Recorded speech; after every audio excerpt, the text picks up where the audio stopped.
Ohsweken Speedway on G4 TV as Burger Barn presents the 16th running of the Canadian Sprint Car Nationals here on the Six Nations Reservation. My name is Greg Kellman. Joining me, Clinton Jeffrey. Adam Ross under the weather this weekend, so Clinton and I will be doing the duties again here tonight as we did last night at Humberstone, and we are ready to go with what's going to be an action-packed race card here tonight. The Pinty's Knights of Thunder 360 Sprint Car Series will give the winner tonight $10,000, $1,000 just to make the A main here this evening, and it's going to be a good show to see who comes out on top for this big money race. The Action Sprint Tour also on the card tonight, presented by Pinty's Delicious Foods, and the 358 Modifieds on the card as well. You can see the track is ready to go. They've spent a lot of time here this afternoon, and what they usually do on Canadian Sprint Car Nationals weekend, they bring the sprint cars out and do 3 laps of wheel packing. So we've got a very wide, very fast racetrack here tonight. Time trials took place a little bit earlier on, and unfortunately for those in attendance, the race monitor system not working, so we weren't able to get you all the times there. But we can tell you that Mac Demand, the highlight man, is setting his own highlight reel here tonight. He sets a lap of 14.048 seconds. That makes him the quickest qualifier for the Canadian Sprint Car Nationals tonight. And he also, obviously, will pick up the award as the fastest Canadian qualifier here this evening. And we want to thank Quick Wick Firestarter for presenting the awards here tonight for the fast man here tonight, the highlight man, Mac Demand. Action Sprint Tour being given the call over in the pit area to get pushed off and ready to come for their first of 4 qualifying heats tonight. Last night down to the Humberstone Speedway, round number 2 went to Mike Bowman. Mike Bowman picked up the win in his own crate sprint car number 71. Unfortunately, didn't have the same fate in the 358 Modifieds as he took a violent tumble down in corner number 1, jumping the guardrail, but he did pick up that Action Sprint Tour win, and Mitch Brown picked up the win for the Pinty's Knights of Thunder 360 Sprint Car Series. Let's go down trackside with Clinton Jeffrey. Thanks, Greg. We're down here with our first cage side track report of the night. It's the crate sprints roll up behind us. We wheel pack tonight, something we don't normally do. So every driver has had to come out here with a 3-lap pace. They just had to pack it around, rolling around the pace they're in right now, and that's pretty much where we ended up with a track that is going to come out great. Going to be a bit slick tonight, but it is smooth and ready to rock here. That's your Case IH track report to get the night underway here at the 16th running of the Canadian Sprint Car Nationals. So the Action Sprint Tour presented by Pinty's on the racetrack now. First qualifying heat rolling out and ready to go. Starting on the pole at Port Colborne, the 16R, that'll be Seth Roy to his outside, picking up his first win 1 week ago right here at Ohsweken. From Thamesford, car number 7 is Eric Ledhill. Rolling on third out of Brockville in car number 52, it's Matt Billings, and to his outside out of Port Colborne, the 5D, Jacob Dykstra. He was round number 1 winner of the Action Sprint Tour at Merrittville Speedway on June 16th. Going from 5th out of Ohsweken, the 9C, that's Brian Nanakoke, into his outside from Ohsweken, the 28 of Jordan Hill. Rolling off 7th out of Mosley in the 3S, that'll be Austin Rose, and from the 8th spot from Font Hill, the 08 is Stephen Beckett. Going 9th from Ohsweken, the 99 of Joshua Hill, and starting in 10th out of Ancaster, the 16X, that'll be Keegan Baker. Next time around, we'll go green flag racing for the first time here tonight as Burger Barn presents the 16th running of the Canadian Sprint Car Nationals.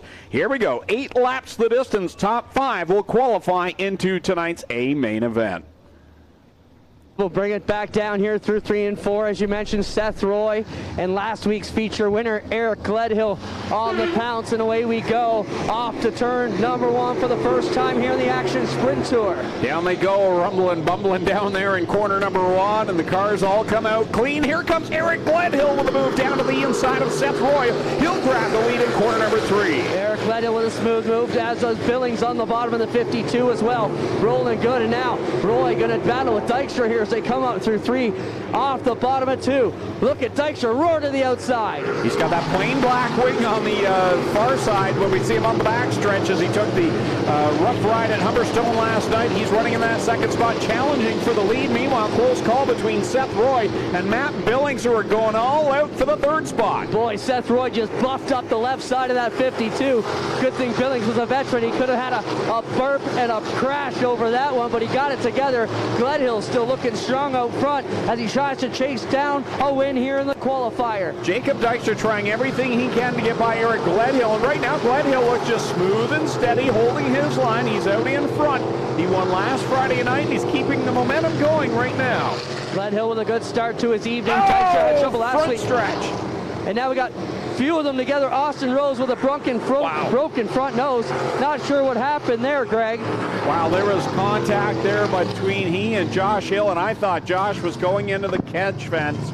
He had a full head of steam, and that was a flip into the fence that didn't happen, and Austin Rose takes the worst of it. Wow. Josh Hill has got to be thankful that he did not complete that flip, because he was going wing first into the fence. Down here in Austin Rose's car, they've got a whole bunch of damage on this one, and this one may need to be cradled off, guys. Both left sides laying on the ground. You've got the frame resting on the dirt here. The nose wing is tore up, the left rear is tore up, the front end is tore up here for Austin Rose. And he's had some fantastic runs to start his sprint car career. Tonight is his first look at what can happen here when things don't go right, Greg.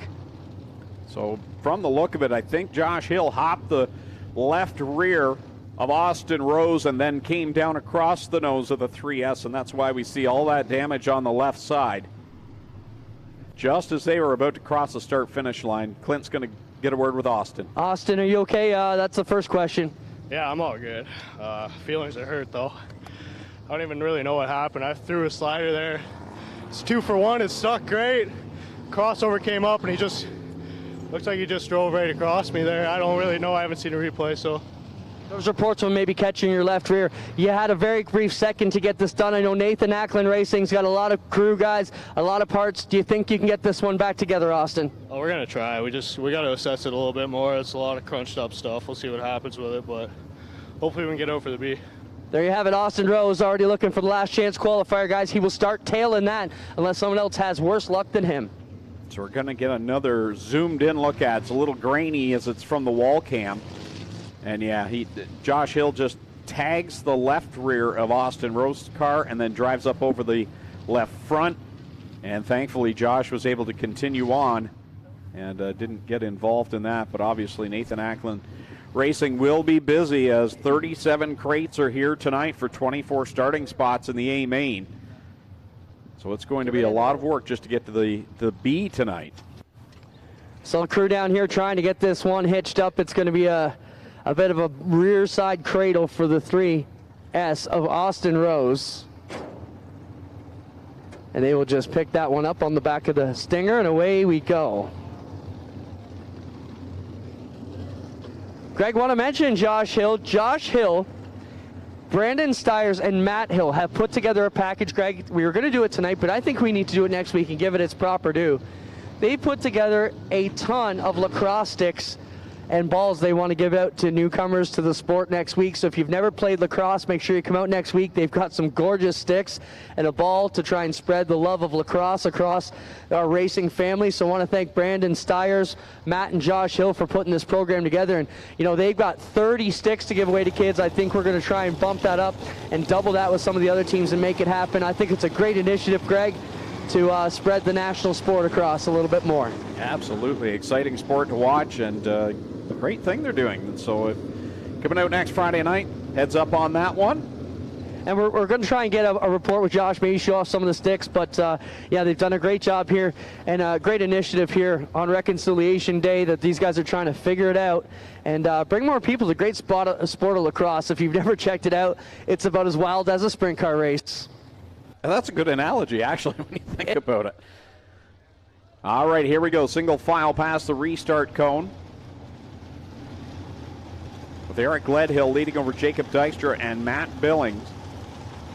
And again, race monitor down tonight, so we'll do the best to keep you up on lap. I think they're close, Greg. Okay. We'll watch and see how that happens. So if those watching online are wondering there's no scoring pylon, we'll have that up and going once race monitor is active. But here we go, back into corner number 1. Eric Gledhill smooth and steady all the way. Here comes Matt Billing making a charge on the 5D of Jacob Dykstra. Billing working to the inside, and he's not scared at all. He's been up and down over many divisions in his dirt career, but once again, it is Eric Gledhill. And then Billings and Seth Roy rubbing tires down into 1. While Seth Roy is making some moves that you would not expect a rookie to do, he is not afraid to go out close to that wall. He's been all over Matt Billings. Got into the back of him there on the back straightaway as well.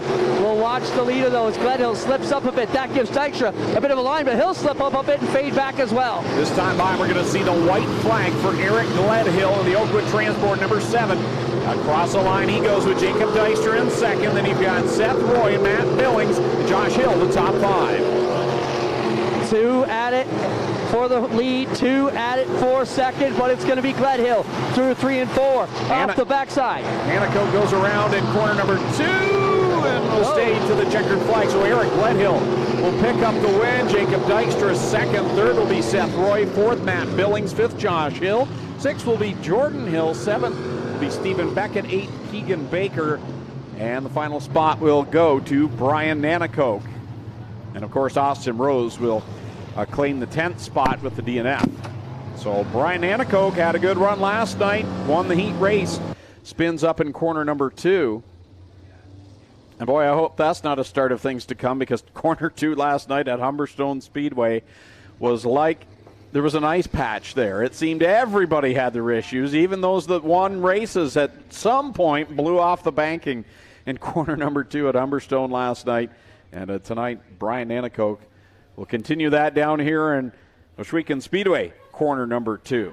So we're getting ready for the second qualifier of the night. Again, 37 crate sprint cars here tonight for 24 starting spots in the A main. Round number 3 for the Action Sprint Tour presented by Pinty's.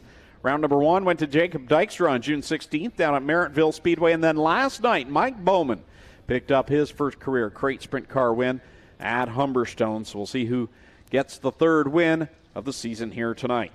Second qualifying heat lines up like this. Jonah Mutton out of Brighton will go from the pole in car 39 to his outside from right here in Six Nations. The 20, the Iceman, Johnny Miller.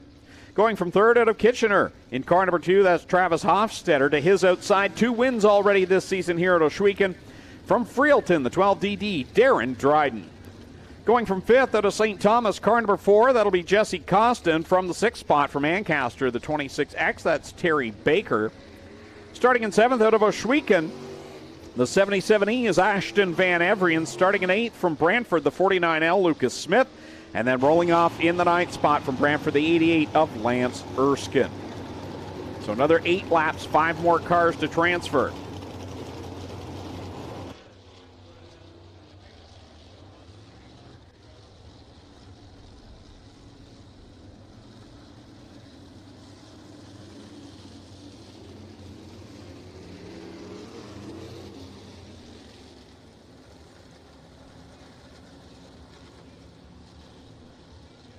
All right, ready to go. Jonah Mutton and Johnny Miller will bring us to the green flag.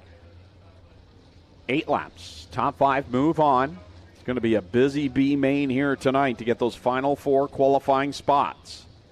They'll roll through corner number 3 into the green flag here in qualifying heat number 2 for the Action Sprint Tour presented by Pinty's. Jonah Mutton leads him down into corner number 1. Here comes Darren Dryden looking to make it 3 wide through 2. Oh, he doesn't get the run. Johnny Miller has the 2nd spot. They roll it down in through 3 and 4. Mutton Keeps it down tight to the inside, and Johnny Miller rockets around the outside to go to the top position. Darren Dryden will look down low on Mutton, and here goes Travis Hofstetter up, and keeps it in bounds now. And will stay green with Miller, Dryden 1 and 2. Across the line, Miller the leader, Dryden in the second spot, Mutton back there in third. Then it's Lucas Smith running in the fourth spot, and Jesse Costa in the 4 holding down the final transfer position. He'll get a run down the backstretch, but gets the door closed by Lucas Smith. Across the line they go, Dryden, leader at the lap. Johnny Miller there in the second spot. Then it's Jonah Mutton in third, keeping pace with these two Ohsweken Speedway regulars. Across the stripe, another time by, cross flags in the air, 4 in, 4 to go. Darren Dryden leads for Johnny Miller, Jonah Mutton. The battle for the fourth spot is Jesse Costa and Lucas Smith, but they're both in the show. It's a long distance back to 6th place, Lance Erskine. Solid drive for Jonah Mutton out here, Greg. Running good, and Johnny Miller, they've had problems with that car recently. Got it back together, but the one guy who's been the best so far is that 12 Double D. Yeah, he's out in front, getting it done once again in the 3 on number 12, DD. He'll come down to 2 laps left to go for Darren Dryden over Johnny Miller, Jonah Mutton, Lucas Smith, and Jesse Costa. Costa runs the bottom of Smith right up on the outside, the way he picked up a win a couple weeks back, running solidly here again tonight. But the guy out front in control once more to the white flag is Darren Dryden. One more time around for Darren Dryden. He works it through corner number 1. Here comes Lucas Smith. Charges to the inside, and Jonah Mutton closes the door. Mutton has to get on the binders, but all the top 5 cars have broken away and will transfer. So it's Dryden moving on with Johnny Miller, Lucas Smith, Jonah Mutton, and Jesse Costa. Lance Erskine, Travis Hofstetter, Ashton Van Every, and Terry Baker will all go to the B main tonight. Like you said, Clint, impressive run for Jonah Mutton, who is not a regular here at Ohsweken Speedway, but Jonah looked good there in the Peacemaker number 39, as did Johnny Miller, who really needed a good finish, and he looked strong tonight.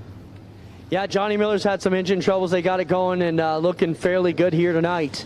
And this track really starting to widen out as we push this surface higher and higher. Not much of a cushion at all tonight, Greg, and you know, it won't be much chunk. It's going to polish off. Really nice, get slick and smooth here tonight. And this is really what we're hoping for when the Pinty Series comes here in August. This is why we brought the sprint cars onto that August program in hopes of really polishing it up and giving them a nice smooth surface. And after 2 nights of 360s, it's going to be pretty awesome. Ready to go with the third qualifying heat for the Action Sprint Tour presented by Pinty's. Rolling off from the pole from Georgetown in the 2M, that'll be Steve Murdoch. Alongside from Rockwood in the 74, Rob Neely. Rolling off third out of Dorchester, Andrew Marshall in the 48, and going from fourth out of Ohsweken, the MK8, Matt Hill. Starting in fifth from Thamesford, the 45, Curtis Gartley, and going from the 6th spot from Rockwood, the 94 of Ryan Fraser. Starting in 7th from Kitchener, the 50 LS of Adrian Staley, and going from 8th out of Ancaster, the 51 of Trevor Young. Starting in 9th from Listowel, the 97 is Sheldon Bender. And no surprise, we're not seeing the 48 of Andrew Marshall. He had problems in hot laps earlier on, and the left front, I believe, was either sheared off or bent in pretty severely. I didn't see what happened, but I did see him in the infield, and that car was damaged pretty heavily. So Andrew Marshall not making the call for this third qualifying heat of 4 for the Action Sprint Tour presented by Pinty's. 5 more cars to transfer to the A main. The rest will go to a B main where only 4 spots are up for grabs. Tough sledding to get into the A main here tonight for the Action Sprint Tour. 8 cars, 8 laps, ready to go. Good field bunched up here, man. These Action Sprint Tour heats looking better for the crates every time out. Getting set to go. Murdoch gets on it with Neely on the outside, and they'll take it off to turn number 1. Murdoch on the bottom, Rob Neely on the outside line. Murdoch had the spot. Now here comes Neely with a head of steam. He'll inch ahead down the backstretch into 3. Couple of Can-Am midget pilots going at it here tonight. Neely crowding them down, not giving them an inch. Murdoch trying to elbow his way up a little bit more. Right behind them, Matt Hill and Curtis Gartley running in 3rd and 4th. There goes Neely by Steve Murdoch for the top position. But Murdoch back to 2nd. Matt Hill breathing down his neck. Trevor Young in the 51 in there as well with the Fraser 94. Staley behind them. Off of 2. Up to the high side goes Rob Neely. Yeah, the battle to watch right now is the 94 and the 51, as well as the 50 LS. Brian Fraser in that 94 right now is the final transfer car. Good distance out front for the Neely 74. He runs it up the berm once again. Murdoch right in the same line. Gartley, the first one down on the bottom. Here we come to the halfway mark. 4 laps in for Rob Neely. Murdoch not going away, chasing the 74 machine, the radio shuttle ride, as they go down into corner number 1 with Gartley giving chase in 3rd. Down the back chute. Neely still there. Murdoch points his car a little bit lower. Gartley's got the 3rd spot, but now Fraser starting to reel Matt Hill in a little bit. It's Neely, Murdoch, Gartley, Hill, and here comes Staley for that 5th and final transfer position. He'll slide to the inside of Fraser, right up in front. Fraser keeps the foot in the throttle and he gets by.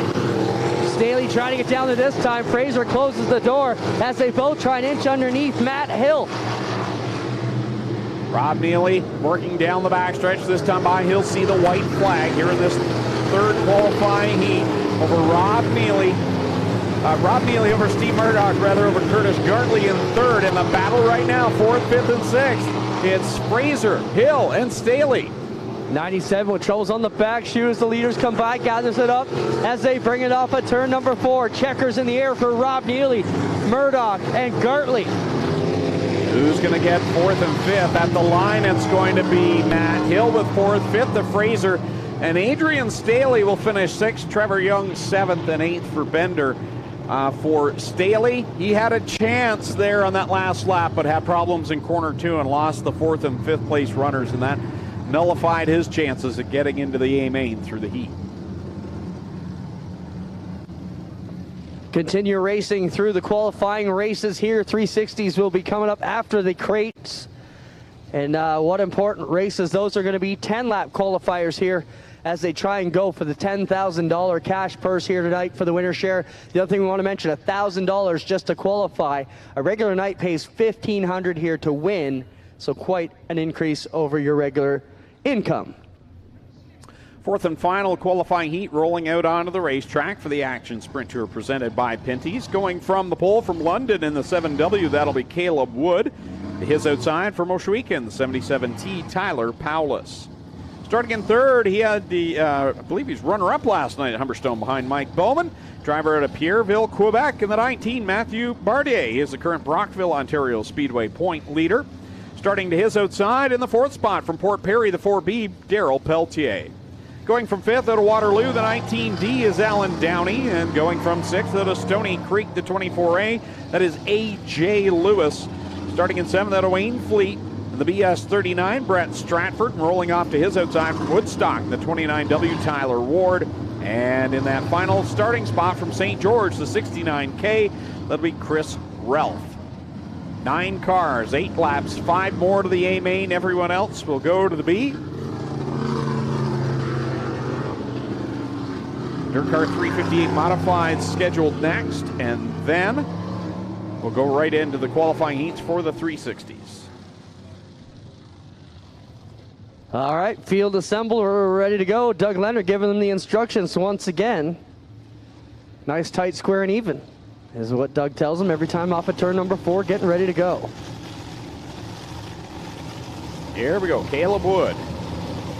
And Tyler Paulus on the front row. Tyler looked strong last night at Humberstone. Green flag goes in the air. And the Pinewood Horticulture number 7 will jump out to the early lead. Yeah, Caleb Wood been testing his mettle over at Delaware on the pavement. Wow, that was a gulper there as the 77 Palace got loose, came right down on the nose of Stratford, but they keep it out. Caleb Wood back on the dirt and looking good. And I'll tell you what, Matthew Bardier impressed me last night. First time out at Humberstone with no hot laps, won his heat. Here he is duking it out at Ohsweken Speedway for the first time, fighting it out for second. Working this one off of 4. Look at that field of cars. Barjay's right in there. His first visit to Ohsweken in the yellow is out.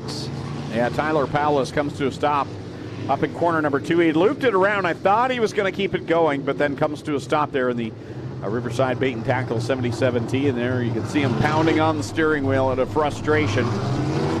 Had a good, solid run last night in the qualifying heat. He's really coming into his own as a crate sprint car driver. Should just be able to quick push off there for the Palace machine.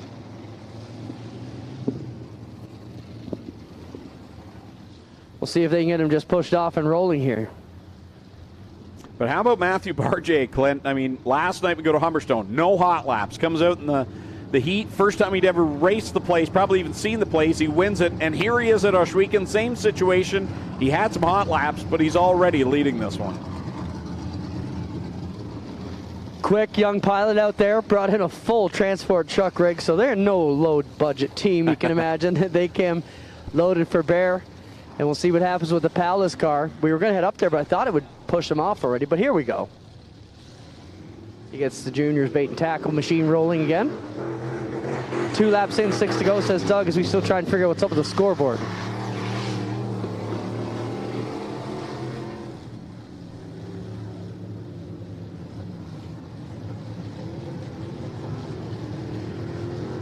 All right, so Palace will join the tail of the field. And looks like next time by, the white flag being displayed. So next time around, we'll go back at it here in the final qualifying heat for the Action Sprint Tour presented by Pinty's.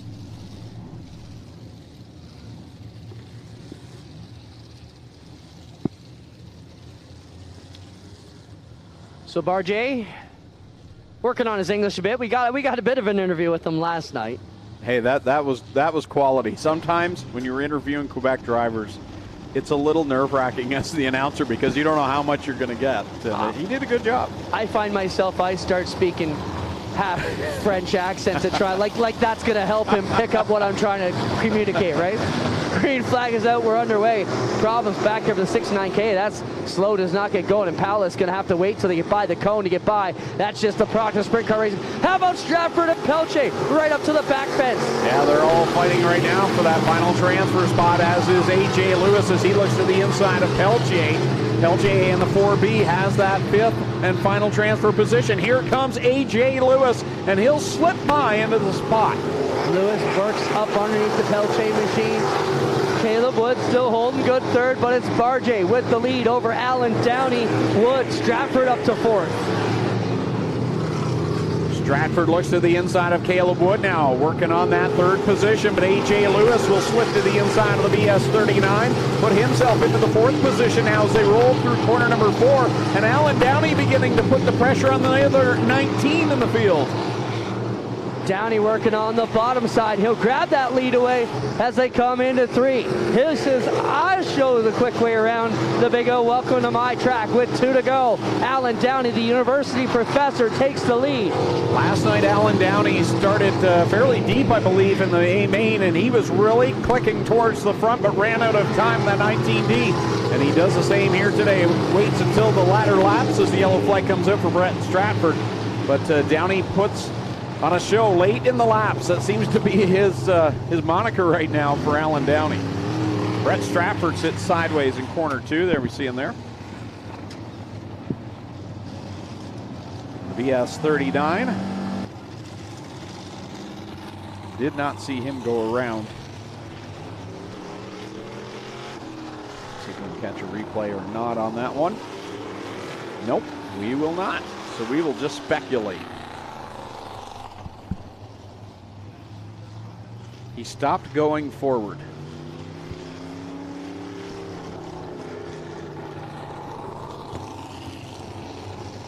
So what are the bets that Adam's watching tonight, or binge watching something on Netflix? He's probably sleeping. No, we actually saw a Facebook post that they were watching something. He better be watching us. There's a nice shot of him, and then a shot of his painted toenails. Or they might have been Angie's, but either way, ew. I don't care, Angie. I said it. Live with it.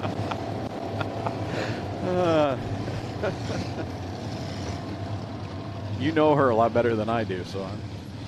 Yeah, well, Ange will say whatever she wants, so I can say whatever I want right back to her. I could see that, yeah. Now, I hope they're not listening. I'm sorry. Not sorry. Oh, we had a good time. 19 and 19. As we mentioned, one professor. of Aboriginal Studies, which is so cool that we have a university doctor out here. And we get set to go.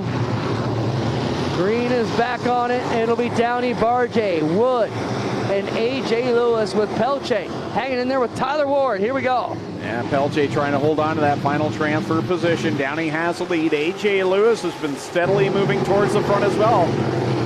AJ's had some good weeks recently.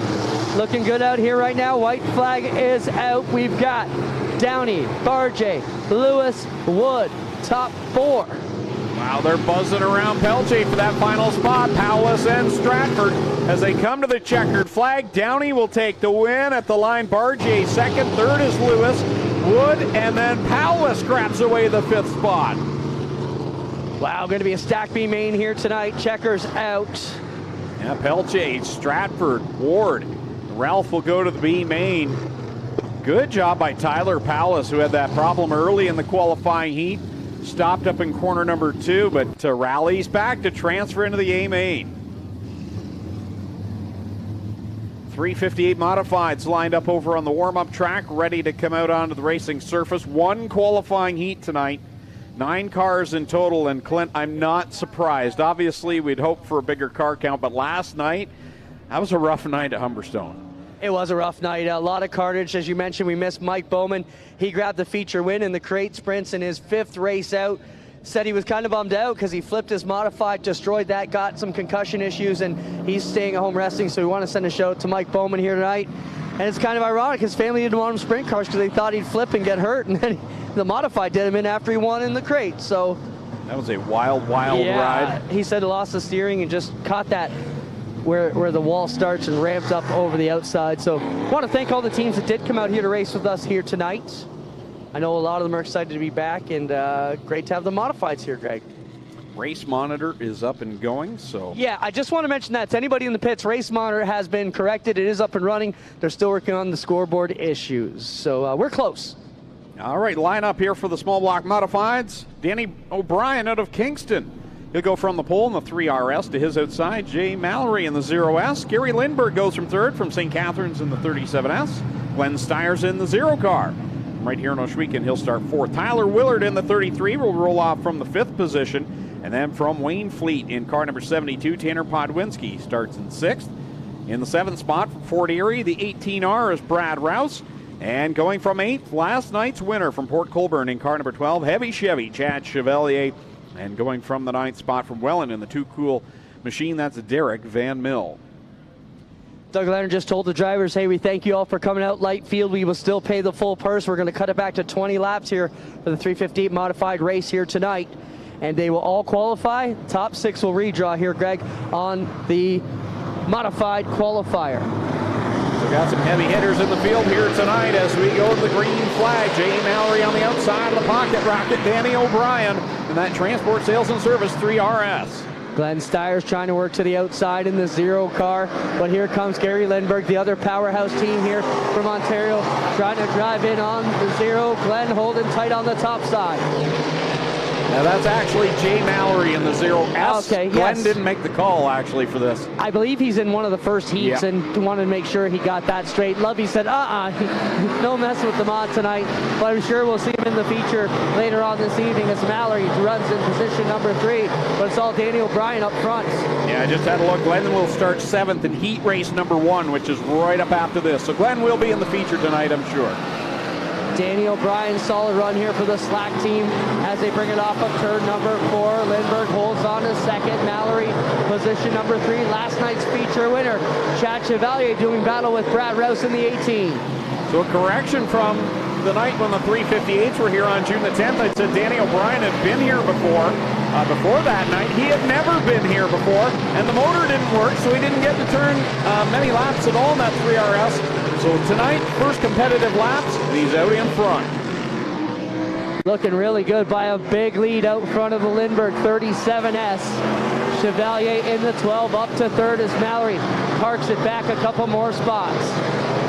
Danny O'Brien out in front over Gary Lindbergh.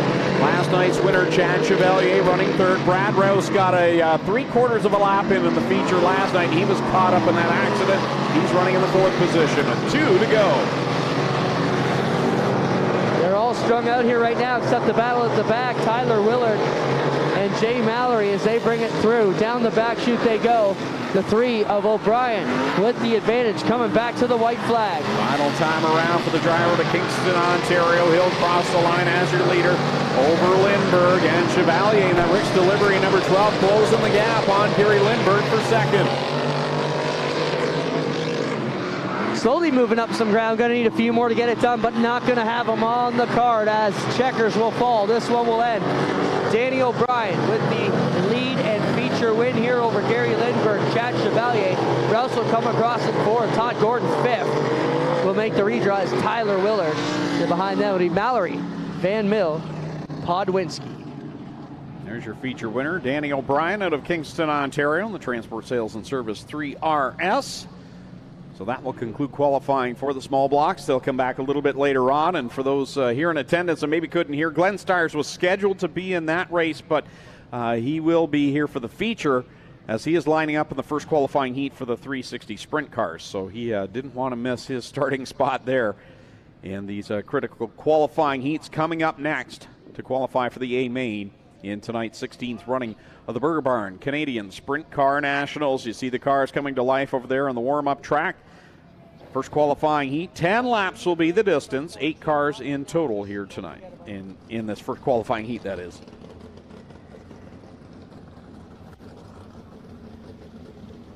Well, excited to get this race underway, Greg. It's been since September 2019 since we were able to call it the Canadian Sprint Car Nationals. Excited to be back here. Obviously, the car count is a little bit lighter than we would have anticipated due to ESS and some of the other tours racing on a Friday. All the affiliations and associations will be back in September for a final one, and we expect a huge attendance at the next one in August, as I don't believe there are any 360 conflicts on that Monday, Tuesday night. Yeah, that should be a much more attended race in August, but tonight we still got a lot of heavy hitters here racing for $10,000 going from the pole in this one. Out of Dorchester, car number 1 will be Holly Porter to the outside from Hamilton, the 01K Mikey Krutchka. Lining up in 3rd from Port Colborne, the 5D is Jacob Deisher to the outside from Mississauga. A highlight man, Mac the Man in the 17X. Starting in 5th out of Cheektowaga, New York, the 94 will be Todd Hoddick. And going from the 6th spot in the 46C from Burlington, Ryan Conium. Starting in 7th out of Ohsweken, car number 0, the Ohsweken Flyer, Glenn Stires. And going from the 8th spot from Picton, the 84, that'll be Tyler Rand. So clean up for one whole lap. They'll come back for the white flag and settle in to get ready to go here. 10 laps, Greg, on the qualifier tonight. That's 2 more than normal. So what's different for these drivers? Time trials tonight, 10 lap heats. You're going to have a big B main because it's, well, an important B main, let's call it that. And then 35 laps, so 2 more laps in the heat, 10 more in the A, and a whole bunch more cash. And I'd be okay if one of our local guys wins it.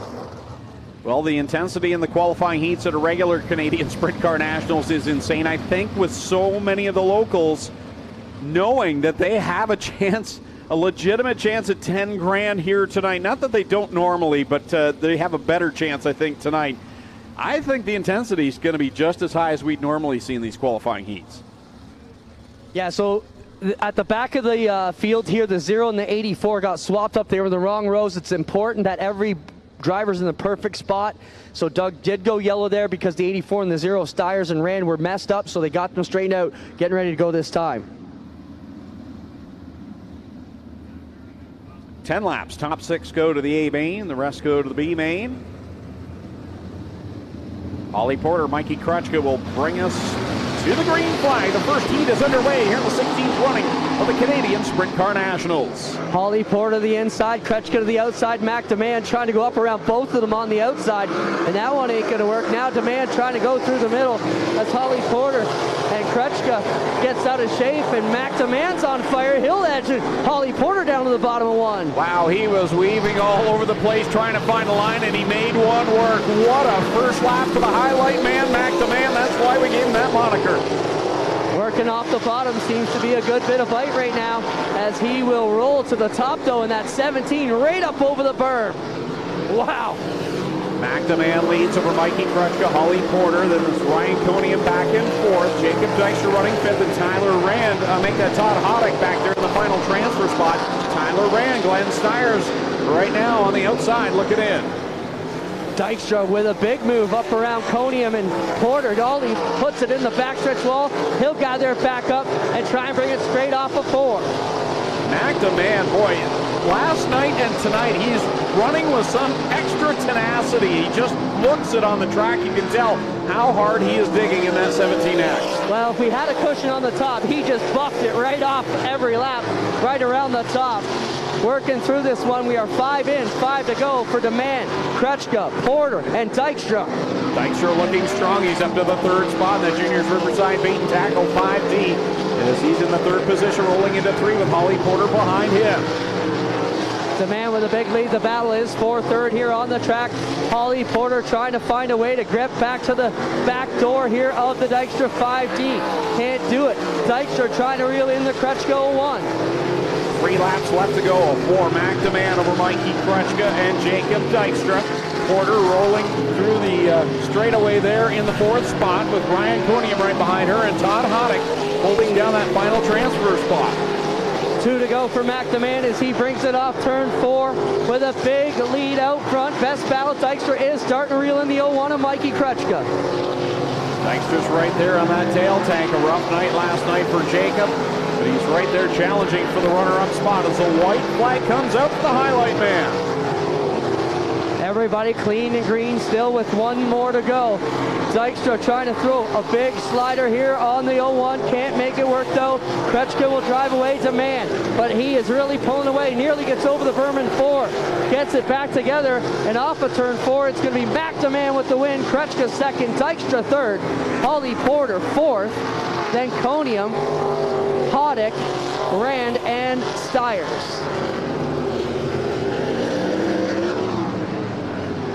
Well, from the drop of the green flag, the highlight man, McDeman, said that he wanted to win this heat because he went for it on the first lap and got it done. Started in fourth and went to the front on lap number 1 in that Pinewood Horticulture Services car, number 17X. And some back and forth right now going on between Krutchka and Dykstra.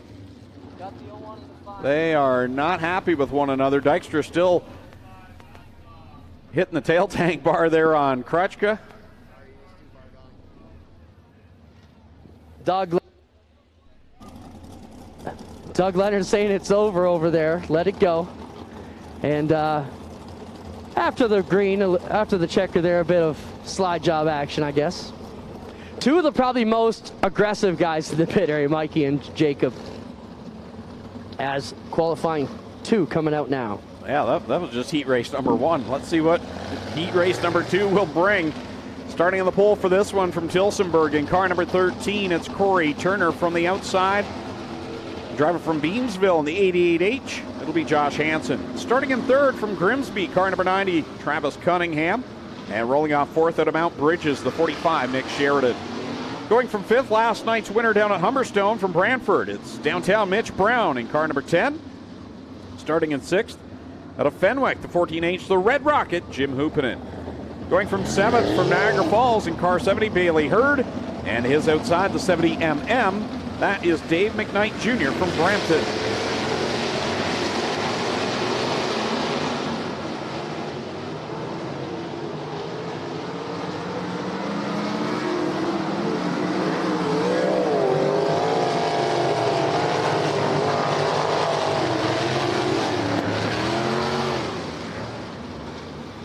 Field gets cleaned out off to turn 1. We get ready to go. I want to thank Jay and Celeste and everybody at the Burger Barn for presenting tonight's action, the 16th running of the Burger Barn Canadian Sprint Car Nationals. We'll also be presenting our summer one as well, which is awesome. Once again, 10 laps. And we'll see how this one plays out. Another one of the aggressive drivers lately, Corey Turner, going from the pole. Green flag set to go, and he'll take the Petro Plus car back to it. Josh Hansen on the outside, and they nearly touch back to the line. Here comes Hansen around the outside. Can he make it stick? Yes, he does, and he shoots by. 2 cars spin down in corner number 1, Mitch Brown. Bailey Hurd, so that puts us under the caution flag. I was too busy watching Josh Hansen's power move on the outside to see what happened between Mitch Brown and Bailey Hurd. Yeah, me too. I didn't catch that one. We'll go down there and see what's up. Well, we won't have a replay on it either, as all cameras were on that battle for the lead as Mitch Brown and Bailey Hurd come to a stop. Mitch with the win last night at Humberstone in a pretty dominant fashion. He felt some pressure last night, but really he was the car to beat from the drop of the green flag and really had that treacherous corner two figured out all night. That's where he was so strong. So we might catch a very small replay at the bottom of our screen. Oh, Bailey Hurd kind of overcooked it, went in, tapped the left rear of Mitch Brown, and that sent Mitch around. So Hurd just barely got into the back end of the 10 of Mitch Brown, the CarQuest Auto Parts number 10.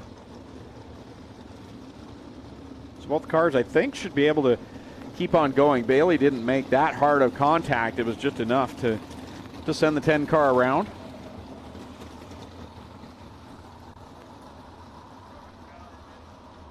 And I think, yeah, we'll go back to a complete restart on that one.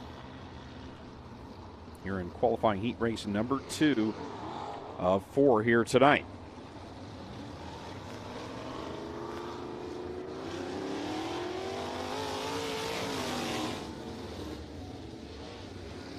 Don't forget to tune in next tomorrow night. Make that tomorrow night right here on G-Force TV for the APC Series.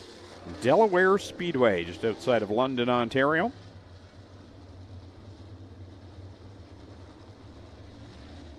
Go to GForceTV.net to watch all the action tomorrow night from Delaware. But here we go, back at it. Heat race number 2. We'll try it again. Stocked and loaded. And here they go. Can Josh Hansen make the same move work twice? He goes around the outside. He doesn't need to make it work. I was going to say almost picture perfect as the last one, but Hansen looking good. Corey Turner's been king of the slide jobs, and here comes one. He threw one last night that was unreal, and it didn't stick. That time he tried to make it work, but Hansen blows right back by. I agree. Last night's was pretty wild. If it had worked, it would have looked amazing. Didn't quite work, so he had to settle for it. But here they come. Off the bottom once again. Hansen, who's really looking good these past couple weeks. And how about the guy chasing them right now? He finished on the podium for the first time last Friday night in a 360 sprint car.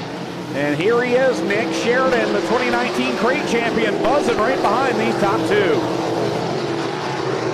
Whoa, Turner to the bottom as they nearly get together off the inside of 4. And you're right, Tricky Nicky rolling the top like a champ in this 45. Meanwhile, here comes Corey Turner to the side of Josh Hansen. They go down side by side at corner number 3.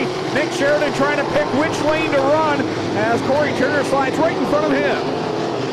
Nick's just got to take it to the top and make sure, but you got to be careful. They don't know you're up there as they start to squeeze you up. Corey Turner catches Hansen down the back straightaway, and I don't think there was any love between them, and Corey broke the 13 there. Yeah, he took the worst of that one, and the leader at the line was Sheridan, but I think it may go back to the last completed lap, so Hansen will probably get the lead back. You know, I heard a rumor that these guys weren't too happy with each other about a week ago here after a close incident, and wow, Corey just ran him up into the fence on the back straightaway. I'm not sure what that was about. He had to have known he was there, but either way, Corey Turner will pay the price here in the Petro Plus 13 with a broken front end. Most, by the looks of it, I think that's what it's going to be here. Probably going to need a hook. The car did not look like it would steer. I'll have a look at the replay here as Corey well down on the bottom in corner 2 comes up against the wall. And that right rear hit the left front of Josh Hansen. And normally, you would expect the guy that took the contact on the front end of the car to have a bar broken or something. And instead, it was Corey Turner that ended up coming to a stop up in corner number 3. We see our Clinton Jeffries down there. And, yeah, the front end's broken. Look at the way Clinton's moving that front tire. So definitely some things broken there for the Petro Plus travel stop number 13.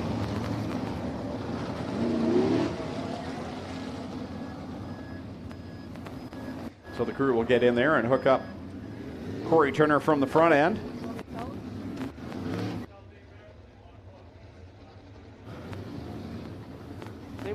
And Nick Sheridan right now rolling out in front, so it looks like he may have the lead. Well, I'm not sure if Spencer can pick this up, but if you look at the front wheels, back up, you can see the tie rod's broken, so the two wheels are not pointing the same direction, and that's why Corey Turner couldn't steer this 13 car, guys. Corey, what's your take on the situation and the contact with Hansen there? I didn't see anybody there. I came up and felt a bump, and then I drove into turn 3 and the car pushed, so kicked it out of gear, and we're going to go back to the B main, and we're going to put on a show tonight. You have been lately. How about it for the Burger Barn fans? Corey Turner going to be stuck in the B main tonight. Says he didn't see Hansen, and that's tough, Greg. You don't have a lot of visibility out the right side of these cars with the new containment seats. Yeah, the containment seats plus the right side wing panel is the side that sits down. It hangs lower to the ground than the other side, so it really gives you a blind spot right there. So Corey said he didn't see Josh Hansen, and we'll take him at that. And contact nonetheless, and the contact once again, 9 times out of 10 you see that contact. The guy that got hit in the front end is the guy that ends up on the hook, but boy, Josh Hansen came out on the right side of it. Some of the veterans here have often said that the officials should not be making judgment calls on sprint car races, because at every moment they're trying to stay off each other as best they can. But I'm of the opinion that if you let a guy like Dylan Westbrook spin people out on purpose, he's got the skill to knock his way to the front, and we just can't have that.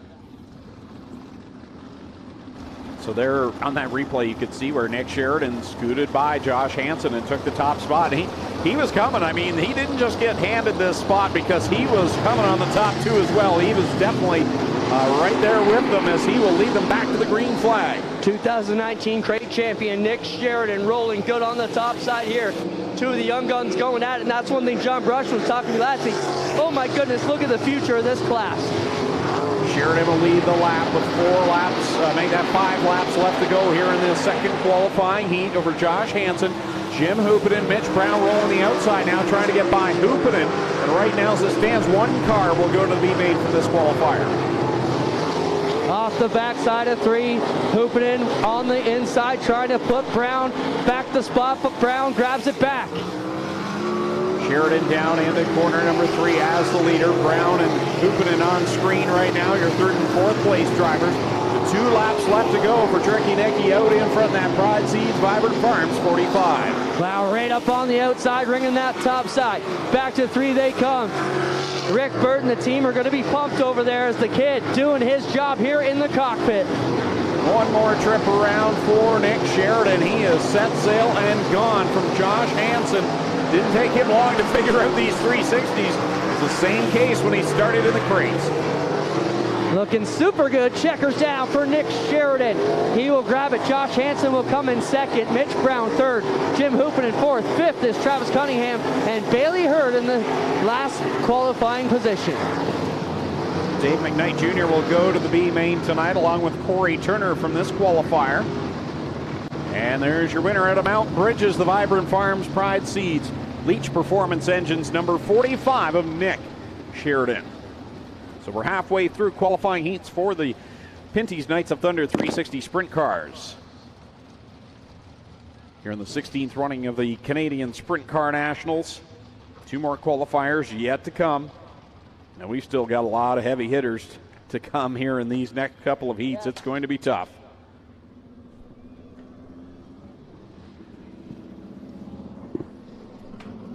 All right, 3rd heat lines up like this on the pole from Dunnville in the 91 will be Ryan Turner. To the outside from Scotland, Ontario, the 87X, Sean Evans. Also out of Scotland, Ontario, starting 3rd in the 47X is D-Dubs, Dylan Westbrook, won on night number 1 here at the Big O. Starting in 4th, last week's winner from Binbrook in car number 9, it's Liam Martin. And going from 5th out of Brantford, the Little Ben 110, Jake Brown.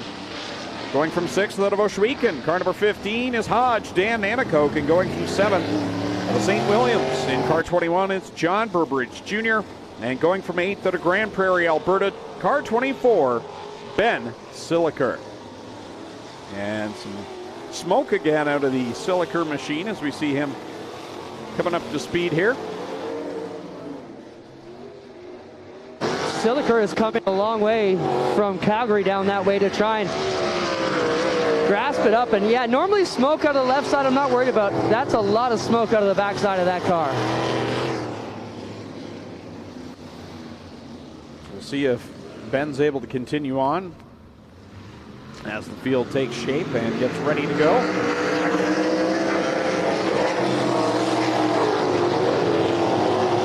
So Doug Leonard will tell them on the one-way, okay, guys, one lap to clean it. That lets them get away from all the methanol that may be unburned in the car to get it out, so when they stand on it, it doesn't sputter.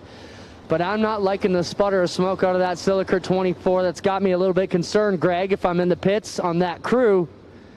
Shouldn't be smoking out of that point of the car. Inside left quarter, just inside the driver, could mean they filled it up too much, but the left or right rear side there, that's not good. Not sure if you can tell what's coming out of the exhaust or not. Here we go. Ryan Turner, Sean Evans set the pace off of corner 4. We're underway in the third qualifier of the night for the 360 sprint cars.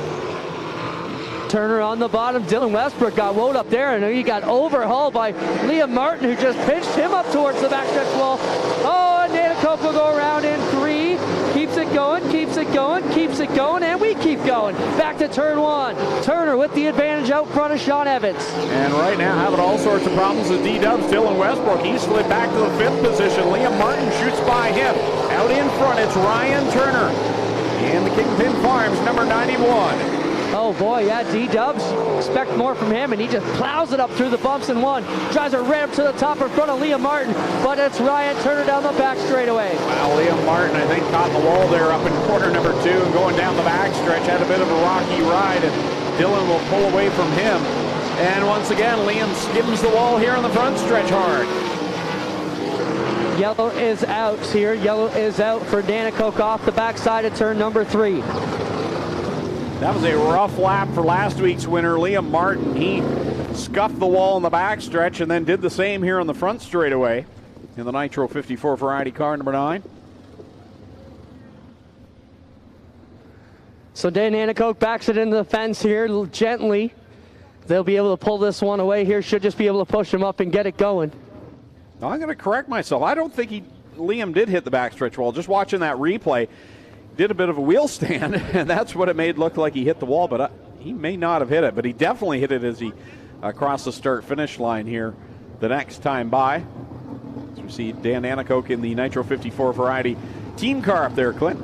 Yeah, everything's okay. They're just going to push this one off and get ready to send him off here. Nanticoke gets the quick shove, and he'll be ready to go.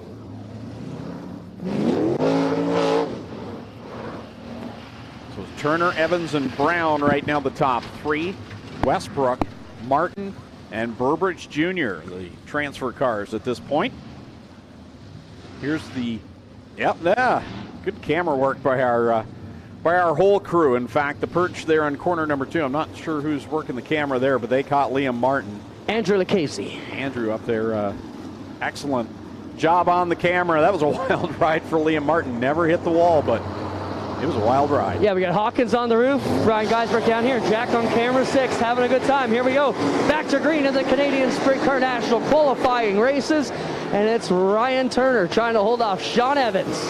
Dylan Westbrook running back in that 4th spot, trying to get it all wound up on the outside line. Now he'll split between Mitch Brown and Sean Evans and move up to the 2nd spot, and he'll make that move stick.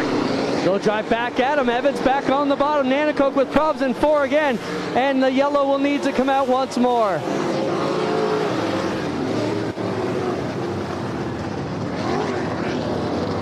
Nanticoke will be sent to the pits for his 2 yellows in 1 heat race. So Nanticoke will be headed back for the B main as well here tonight. Well, that was the Dylan Westbrook we're used to seeing. The first few laps looked like he was kind of searching around, but he made a move that worked perfectly and got himself into the 2nd spot there on that restart. And for Dylan Westbrook, I mean, what more can you say? Comes off his first ever Camping World Truck Series start at Knoxville and picks up a 17th place finish for Jordan Anderson Racing, and goes to Eldora last week with the NRA and picks up the win there as well. He won an opening night here at Ohsweken, getting all sorts of success and press down in the U.S., and it's always good to have Dylan right back here at the track. I'm sure he still calls home. This is where he got things started over in the micro sprint track, then moved up, and I mean, the first night he was in a 360. He was ready competing for wins.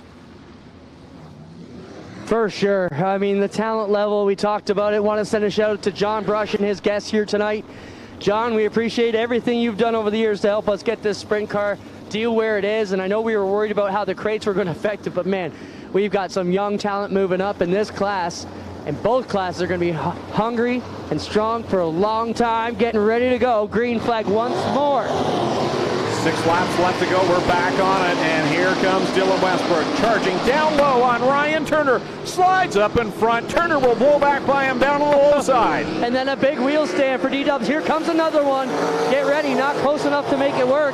Couldn't get underneath the 91 that time. 5 in, 5 to go. Here in this third qualifying heat. Turner out in front over Westbrook. Here comes Jake Brown in that Little Bend 110. He'll slide by Sean Evans. Down into 3 they go. It's Ryan Turner leading in the Kingpin Farms 91. Holding off the best 360 driver in North America right now, and Dylan Westbrook. Great run for the Brown 110 is also. And Siliker finally blows up Greg. Yeah, I'm just going to say he did not sound good going by the flag stand. He'll take it to the pit area. Hopefully he'll have enough speed to carry it into the pit lane. As Ryan Turner and Dylan Westbrook will blow by him down the back stretch. This time by it'll be 2 laps left to go. You know what that means? An A-main starting position for John Burbridge tonight, which is super cool. 2 to go. 2 laps left for Ryan Turner over Dylan Westbrook and Jake Brown. I know it's a qualifying heat, but for the Burger Barn team, the Kingpin Farms team, and Ryan Turner, a win over Dylan Westbrook in this heat's got to feel good. Oh yeah, baby, you bet it does. 1 more lap to go. Turner has no idea the kind of lead he's got, or he probably wouldn't be pushing it so hard. Greg, I know we're having trouble with the scoreboard. I love it. These guys have no idea where anybody's around tonight, and it's making it a whole new game. Checkers down for Ryan Turner. Second place goes to Dylan Westbrook, and it's Jake Brown in third. Liam Martin will be in fourth. Sean Evans fifth. And as you said, Clint, John Burbridge Jr. will punch his ticket to the A-Main, and the $1,000 to start the A-Main will be a huge deal for John Burbridge Jr. 3 in the books. 1 more to go. No, the other thing I want to mention, want to send a shout out to the Dempsey family here. John Dempsey's here in memory of his dad, Brian, who was a long-time fan here. And they brought 30 people out to the Canadian Sprint Car Nationals, got 10 campsites, and they jumped up with the big way. Greg, they gave $100 gas travel bonus to every one of the A-Main starters, so it'll be $1,000, just got bumped up to $1,100, courtesy of DB Systems and our boys at John Dempsey and everybody they've got over there. We thank them so much for coming on board with us tonight. 4th and final qualifying heat. You're wondering, where are the U.S. drivers? Well, a lot of them are right here in this this qualifying heat right here. DJ Christie will start on the pole. He's from Beachville, Ontario, in the car number 5. But to his outside from Warrnambool, Victoria, Australia, is Braden Cooley in the 20 AU. Going from 3rd from Bradford, Pennsylvania, in car number 35, it's the Juice, Jared Zimbardi. And lining up to his outside from Cicero, New York, in car number 10, see it's Paulie Colagiovanni. Going from 5th out of Tonawanda, New York, to 7NY, that's Matt Farnham. And going from 6th spot out of Ohsweken in the 68, it's Aaron Turkey. And in the back row from St. Catharines in the 46, it's Kevin Pauls starting 7th. And going from 8th out of Caister Center, car number 11, is Jamie Turner. You got to think Jared Zimbardi, Paulie Colagiovanni, favorites in this, and man, you can't count out Matt Farnham. I mean, as soon as he got to the crate sprints, he was winning, and he's already been picking up wins in the 360s. Yeah, DJ Christie surprised a lot of people last year. Coming up, they were kind of doing both, just dabbling in the 360, and after knocking down 2 wins on the Knights of Thunder Sprint Car Tour presented by Pinty's, figured had to go to the big leagues, and it's been paying off for him here. Braden Cooley getting his first look at the Canadian Sprint Car Nationals all the way from Australia, newcomer to the GSR team. And the Americans haven't been here in a while. We'll watch Farnham, Zimbardi, and Colagiovanni try and get it done here in this qualifier. See the quick fire starter Castrol Edge car number 5 of DJ Christie and the Glenn Stiers Racing car number 20 of Braden Cooley. They will bring us to the green flag ahead of Jared Zimbardi and Paulie Colagiovanni, Matt Farnham, Aaron Turkey, and then Kevin Pauls and Jamie Turner. Green flag in the air. Final 6 cars to transfer to the A main. And Paulie holds on. What a save. Oh my goodness, that was awesome. He was completely 90 degrees around, but somehow saved the car, and here he is holding down the third spot. Paulie Colagiovanni and Aaron Turkey up on the outside in the 68. He will pass Zimbardi. He will try and go around Farnham as Zimbardi will jump up to the top side. The top is where it's at as Colagiovanni goes at it with Christie. Out in front right now is Braden Cooley, one of the best runs we've seen him so far here in 2022. Colagiovanni, though, tracking him down as he'll try to work around DJ Christie. He'll grab the second spot in 2. Christie's car kind of stalled out on him a little bit there, and he will fade back into the third spot. Here comes Matt Farnham. He was a hard charger at the end of last year's, or the last time we had the Nationals, finished second to his teammate, but up front, all Braden Cooley right now.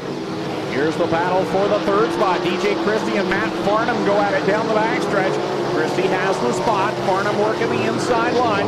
At the line, Cooley now has company as Paulie Colagiovanni is there. Yeah, Paulie in the 10 trying to get the run here. Down the back chute they go. Good bit of bite on the inside, but Colagiovanni not enough to make it stick yet, and he'll have to hold on to that second spot. Trips up in front, and he'll take the lead off of 4. Colagiovanni to the top spot over Braden Cooley. That is Matt Farnham, DJ Christie, Jamie Turner, and Aaron Turkey going at it. Hard to believe Jared Zimbardi right now is in a B main spot. Yeah, tough rate for the Juice. Former champion here. Ran some excellent races at the big events, and tonight struggling here at the back. So it's Colagiovanni out front over Cooley, Farnham, Turner, Christie, and Turkey. Those are the transfer cars. The Juice right now on the outside looking in, as well as Kevin Pauls. Jamie Turner working good on the inside of DJ Christie. He'll put that 11 car up into 4th place, solidly into an A main starting position tonight. This time by 2 laps left to go for the driver to Cicero, New York. In car number 10, see the All-Star Performance Machine will lead the lap over Cooley, Farnham, and that battle continues as Turner gets by DJ Christie. Colagiovanni will roll up on the back end of the Pauls 46 here as they come up a 4 with the white flag in the air. Got to pick a lane. He'll pick the middle and now the bottom as he works under the Pauls 46. Down the back stretch goes Paulie Colagiovanni. He'll lead them into corner number 3, and this time by we'll see the checkered flag. The winner of heat race number 4 from Cicero, New York, it's Paulie Colagiovanni. Braden Cooley finishes second. Third will go to Matt Farnham. Fourth at the line, who's it going to be? Turner holds off Christie, and then Aaron Turkey gets the final transfer spot. So the Juice, Jared Zimbardi, and Kevin Pauls will go to the B main. Checkers down, that'll be all she wrote. Want to send a shout out to some of the folks watching at home. Joe and Sue Chisholm, hey guys, how's it going? Kevin Angel says, hey brother, do you think you could send a shout out for my wife Annabelle and boys Kieran and Aaron watching out here in Edmonton, Alberta? Thank you so much for watching, guys. Hopefully you're enjoying the Canadian Sprint Car Nationals. We'll take a quick break here on G-Force TV and be back. B main coming up for the Action Sprint Tour presented by Pinty. You're so tasty. Drive me crazy. Ain't nothing I can do.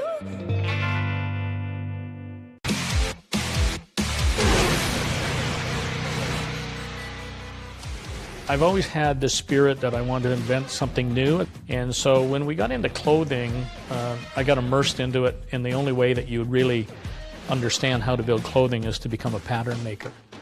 That pattern maker concept started becoming very interesting to me because I went, I can make this better. Love it. Absolutely love designing. Doesn't matter whether it's a garment or an engine or a car, decals on our race cars. I love doing that. That's my forte.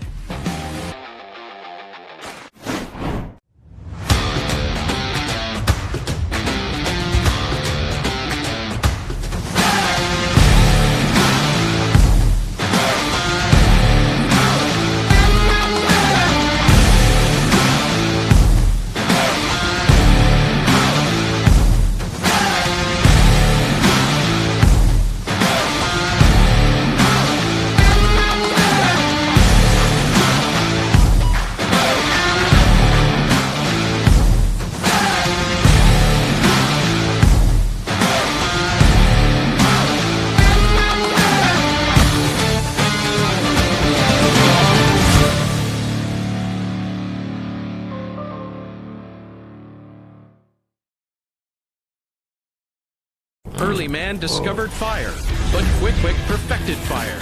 Quick is the only fire starter that guarantees to start your campfire, wood stove, or fireplace without the need for kindling or paper. Find your nearest Quick retailer at quickquick.com. Well, good evening, everybody. Welcome to our weekly race chat. Adam Ross and Clinton Jeffrey are live and interactive every Tuesday night. Rivals Race Chat is your home for race discussion, debate, news, interviews, and more. They'll even take your questions and comments live on the air and talk to some of the newsmakers each week. Tune in every Tuesday night at 8 p.m. on GeForce TV.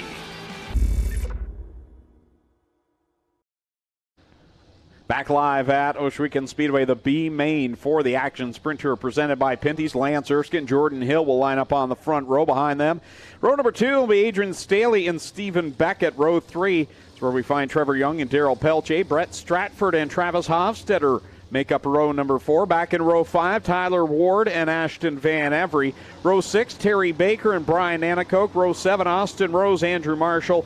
Row number 8, Keegan Baker and Sheldon Bender and Chris Ralph out in the tail, as we will take 4 cars out of this B main, and there are some good ones that are going to be going home tonight. Yeah, this is an important one here tonight. Action Sprint Tour and $2,000 to win for the crates tonight. They all want to be in it, but you got to get through this one. Top 4 are the only ones that are going on for more. Here they go. Jordan Hill makes a nifty move off of corner number 2 and gets the lead away from Lance Erskine. Here comes Brett Stratford, top 4 to transfer. Yeah, Stratford made a good move into one, took by 2 or 3 of them, already got going. Now he'll chase after the bottom with the Erskine 88, and I think the slick track go-kart experience of Brett Stratford is going to pay off on a speedway surface like tonight. Here he comes, rolling the bottom to perfection. He's up to the 2nd spot, tracking down Jordan Hill. You got Lance Erskine, Stephen Beckett right now in the top 4 spots, but here comes Adrian Staley. He's in 5th, looking for a transfer position. Jordan Hill all up front in the Club 54-28, looking good. Stratford will step up a couple lanes and try and chase after him now, because you can't just pull it off the bottom. You got to wind up that momentum if you're going to chase down a guy like Jordan Hill. Stratford's got it going. How about that battle for the 3rd spot? Erskine and Beckett. Beckett had to back out of it down the back stretch as we watch the leaders go at it. There's some good battling going on throughout the pack right now. Stratford starting to reel in the back bumper here of the Jordan Hill 28. Erskine holding on to 3rd. Good job for this youngster. Got to have Dad and Grandpa and everybody cheering in the backside. And then you got Beckett in the 08. Those are your qualified 4 so far. Here they come across the stripe another time by. It'll be 7 laps left to go. Top 4 to the A main. Everyone else will watch from the grandstands as Brett Stratford has the top spot. Now he takes it away from the Club 54, number 28 of Jordan Hill. Good bit of confidence building for the BS 39 of Stratford. He's got the lead and driving away here halfway through this one. Right now it's Erskine trying to hold on to that 3rd position, but he's in a bit of a hornet's nest right now as Terry Baker, Brian Nanakote, Stephen Beckett, and Pelche are all right there. Yeah, Terry Baker was deep in the field here a couple laps ago, and all right in front of the leader of the 97. Stratford's trying to find a lane. Oh my goodness. Get the leader some new shorts. That might have been the Mighty Wipes moment of the race as Stratford gets by Bender in the 97. Hill right now solidly in 2nd, and then from 3rd on back, it's a bit of a mess. Terry Baker's up to 3rd, started 11th. Lance Erskine holding on to the last spot. Here comes Brian Nanakote, Stephen Beckett right behind him. Yeah, great confidence builder for Terry Baker here as he is able to move up from 11th. That's 8 spots he picked off in the crate B main. That's impressive. He's going to be a leader for the Hartley Memorial Hard Charger Award, which combines the B. Actually, that's for the 360s. What am I talking about? But we should be giving one here, Greg. Yeah, and right now Terry Baker would be the guy getting all those passing credits towards the A main here tonight. We'll see what he does in the A main just for fun. Stratford with a big lead on the Hill 28. Baker runs in position 3, trying to get around that 97 once again. And the 88 of Erskine holds on to 4th, but here comes Nanakote. White flags in the air for the leader, Brett Stratford. Stratford has gone straight away lead over Jordan Hill as he works by Tyler Ward to put him a lap down. And then you've got back there in 3rd, Terry Baker, but it's Lance Erskine trying to hold on as, Bender goes around just in front of Pelche. That just as the checkered flag comes for Brett Stratford, so we'll stay under the green flag. Jordan Hill, no, will go under the yellow, so that is not a complete race, I don't believe. And Stratford's going to the pits. Oh, no, they are throwing the checkered. Okay. Some confusion there, mostly on my part. I was confused too. Doug was saying something on the radio, and then they went the other way with it. So either way, we're done the B main here for the crate sprints. So it's Brett Stratford, Jordan Hill, Terry Baker, Lance Erskine transfer on to the A main. Brian Anacoke, Daryl Pelche, Adrian Staley, Stephen Beckett, Ashton Van Every, Austin Rose. After all that effort by the Nathan Ackland Racing Team, they will not transfer either. Travis Hofstetter, Trevor Young, Keegan Baker, Tyler Ward, Chris Ralph, and Sheldon Bender, who we see on screen right now, done for the evening. So the feature is set. The A main for the Action Sprint Tour presented by Pinty's. They are ready to go for their main event a little bit later on here tonight. And their feature will be 25 laps, round number 3 of the 2022 season for the Action Sprint Tour. So I think we do have a brief break scheduled right now. And then we'll come back and get ready for the Knights of Thunder pole dash and the B main before we head into the A main. So we'll be right back here on G-Force TV from Ohsweken Speedway.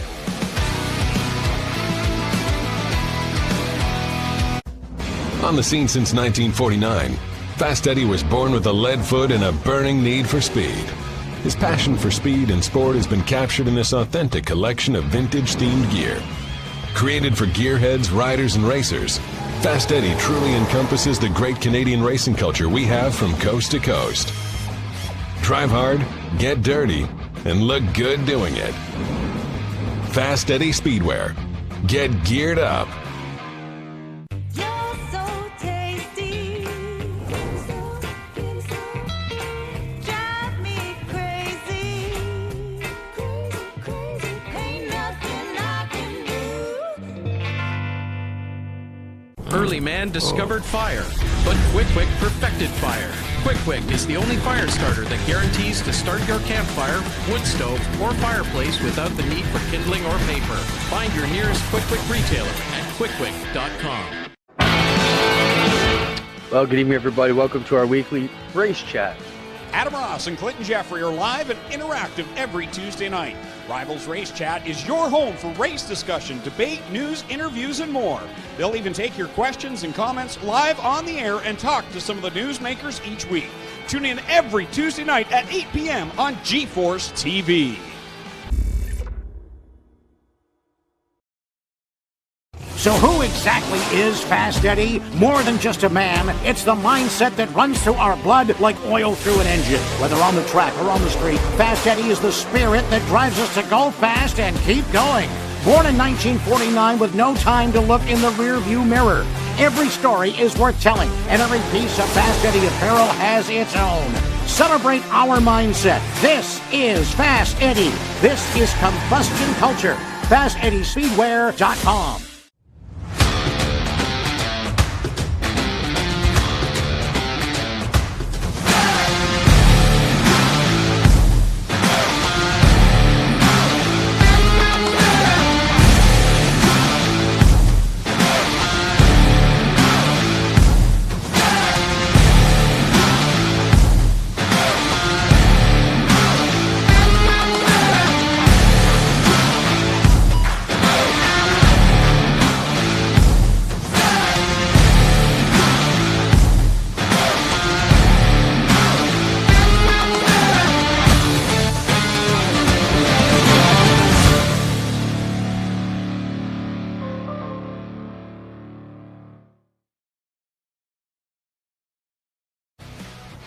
Back live at Ohsweken Speedway as Burger Barn presents the 16th running of the Canadian Sprint Car Nationals live on G-Force TV. I'm Greg Kellman. With me tonight, Clinton Jeffrey. Unfortunately, Adam Ross sick this weekend, so he won't be with us tonight at all or tomorrow at Delaware Speedway. So I guess I'll be pinch hitting for Adam tomorrow at Delaware, but we miss him, and we hope he does get better. And all joking aside, he's had a rough weekend, and we definitely don't want him feeling the way he's feeling. So we're thinking about Adam, and hope he gets back to the track soon. I'm not thinking about him. Oh, come on. I was trying to be nice for 1 minute. Well, you have a longer history with him, so you guys are like brothers. And I know how brothers. I'm glad you said brothers instead of spouses. We fight Well, like spouses. I was going to say, on your Rivals Race Chat, it's like, husband and wife spat once a week, but. We have to find something good to fight about, He always wants to fight. I got to really have something I'm passionate about to get baited in by him. But no, we have a great time. We definitely miss Adam here tonight, last night, and tomorrow. Greg, as you mentioned, be with us and excited to get you back out on the APC Tour. What a great deal that's been for us. A lot of fun to cover some of the blacktop racing here in Ontario. And, we miss Adam and his cracking the jokes. And he said, man, it's so hard to miss he goes, it's hard to watch a broadcast, but it's extra hard to watch a broadcast I know I should have been on. I said, yeah, times 3 this weekend. So wish the best to Adam, and we're eating all your ice cream for you. Yeah. What a day it's turned out to be, though, Greg. Like, I woke up to a million calls about what weather was going to be like, and after we got burned a couple weeks ago, we kind of said, we're just going to have to ride it out the rest of the season. So for all you fans wondering if we are racing on a questionable day, we are 100% racing until Glenn's Rock is soaking wet out by the barn. And, we took a gamble a few weeks ago, and then we're only going to do that once or twice because we like to be the one place that hangs in as long as we can. Some good news about the Pinty's series. I don't know. Do we need to write a press release, or should I just tell you what we made today, Greg? I don't know. I'm so excited. I think we should write a press release, but I got good news. I'm just... let the people that read hear about it later, and you can tell us all that I don't read, so just tell us now. Christopher Bell just signed Bell nice. to come to the Pinty's 100 and race both nights of sprint cars, so we're super excited about that. Not sure what team he'll be with yet, but he said, I trust you to get me a good one. So we'll be calling the best teams in the NASCAR Pinty Series. But how cool is that? Stuart Friesen's going to be here. Now we just signed Christopher Bell. Both of them are going to be in sprint cars both nights. I think just that alone is going to be awesome. So, and we're not done there. We're still working on a few more guys. We put the feelers out to a lot of the NASCAR stars and hopefully to grab a few more. But, Christopher Bell, the latest one we're announcing here tonight. So, well, there you go. Yeah, see, that was so much better than reading it. You know what's cool, Greg, and I'm going to show it to you. This is pretty awesome that I don't have to go through an agent. And last night, as we're on the air at Humberstone, just Christopher Bell just sending me messages. Oh, and nice. We're negotiating, and I'm like, hey, that's a NASCAR star texting me while I'm standing in the infield at Humberstone. That's pretty cool. But, it's also cool. I was telling Doug, too, he said, you deal with an agent? I said, no, he calls me himself. I don't know what it's about. But then Schrader calls me all the time. Yo, Mr. Kretschka. I'm like, first off, Mr. Schrader, you should not be calling me Mr. Kretschka. I appreciate it, though. Great deal. Track, man, how cool is to have Zig back? This track is coming good. I know the track crew was like the wheel packing was what we need to do every week. I know the teams aren't going to be happy to get their cars all dirty, but, man, what a track surface it's provided here tonight. We've got the pole dash coming up, and those drivers, 8 drivers, are the top 8 in passing points here tonight, and those will set the starting top 8 positions for the A main here tonight. So that's coming up shortly. Everybody else will line up on passing points back on through for everybody we have so far, except for the B main coming tonight, and we'll see how that one shakes up. I don't think we're going to be sending many cars home tonight. We'll see how many made it back out for the call of the B main. And we should make mention now that you've announced that Christopher is coming. It is Monday, August the 15th, and Tuesday, August the 16th. The 16th is actually the Pinty's 100. There's a dash for cash the night before for the Pinty's cars. But to get tickets for that, you can go to OhswekenSpeedway.com, or you can just go to NPSOnDirt.com, and it's got all the information on camping and tickets and everything, and get set to get ready to go. Well, we had to create that, Greg. We asked you to bring that up, NPSOnDirt.com. Because when the ads come across TSN, nobody, if you've never been here, is going to be able to spell OhswekenSpeedway.com. So we figured NPS on Dirt was an easy way to make sure we get the message out there. And how about a shout-out to everybody back in the VIP booth today. I got to tell you, the Buckdown boys, Ryan Burnham and his crew, I got to take Jack over there. Maybe we will here if we can try and get a camera up in there. They've got couches. They've decorated the place. They've got a dining room table. It is amazing what they've done with their suite over there. And they've certainly made themselves at home. They got the big lazy boy chairs out on the patio, and the fridge is stocked, and they're having a great time over there. They're certainly doing up the VIP. I went in there the other day, and I said, man, I have got to get my camera in here and show you what's going on. I think we could probably do it from the VIP balcony, so we may try and get that done. So on a Friday night, if you disappear for a half an hour, the chances are you're probably over there. Yeah, if I'm not answering anything. And here comes the sun. I was just going to say that. Like, beautiful. Never expected to see that all day. And if you look at the radar, it literally went on either side of us. It's to the south right now and to the north of us, and it looks like we should be good to go the rest of the night. 3 weeks ago, we got burned the same way. And, wow, good Quick Wick commercial. Where did that come from? Daniel must have filmed that earlier today. Yeah. Looking good. Quick Wick Racing is behind the main concession here. Go down and see the Outhouse folks. Dean and Blake are over there and their crew. And man, if you haven't tried Quick Wick, if you ever have a campfire, what a piece of work that is. They've come on board this year in a big way. Victory Lane sponsor, part of the Pinty's Hot Lap Challenge, Quick Wick Hot Lap Challenge on the Monday. The other thing we're working on, Greg, and I have a meeting with NASCAR this week, but the plan is to have a big midnight pit party on the Monday with autograph sessions and Derek Miller and a big band system going on over there. Right after we finish that Monday night show, we're going to kick off a heck of a party in the pits as we get ready to come back on the Tuesday. So if you haven't bought your tickets yet, npsondirt.com. Check that out. Greg, I'm going to let you continue your business. I'm going to go see if I can get up in that VIP booth. Oh, well, lucky you. Don't worry. I won't be staying. They'll kick me out quick. Yeah, it's going to be a great two-night show. And we talked about earlier on, of course, ESS this week is running their big sprint week, so a lot of those drivers not able to make it here. And the tours in Michigan also competing as well. But when we come to that Monday, Tuesday night affair and $10,000 to win on the Monday night, there aren't, I don't believe, any other tour races that night. So we'll see a full card of sprint cars. And then, of course, now with Christopher Bell here running a sprint car as well, it's going to be a good one. So go to npsondirt.com to get those tickets, get the camping booked, and ready to go. And, I mean, for a one-day event today, I was surprised to see how many campers we did have here. An excellent crowd tonight. And obviously, we would have loved to have had, our regular 60, 70 sprint cars, but just because of the timing and the schedule, that wasn't to be. But we're still going to see a great race tonight. We have some fantastic drivers in the field, and this is a great opportunity for another one of the locals to come through and pick up the big payday, because if you remember, we go back to 2019 and the last running of the Canadian Sprint Car Nationals. It was Scott Kruder, who was running full-time here in 2019, that picked up the win, and that was the first time a home track regular had won the Canadian Sprint Car Nationals. So tonight we could see it again here, and we not going to say we hope so, because we don't want to play favorites for everyone. There's some other hot drivers here, and we're thankful that they came as well. But deep inside, you always kind of pull for the hometown drivers as well, and just hope that they do well. And it'd be hard to pick who it could be here tonight. So we're getting ready for the pole dash for the 360 sprint cars.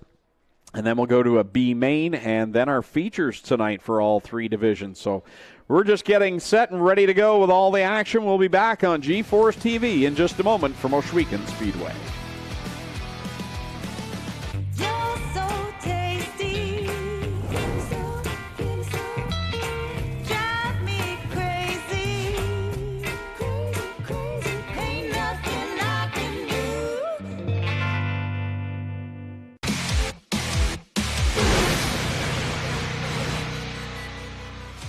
I've always had the spirit that I wanted to invent something new. And so when we got into clothing, I got immersed into it. And the only way that you really understand how to build clothing is to become a pattern maker. That pattern maker concept started becoming very interesting to me, because I went, I can make this better. Love it.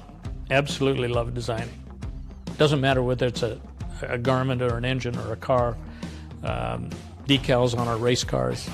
I love doing it. That's my forte. Early man discovered fire, but Quick Wick perfected fire.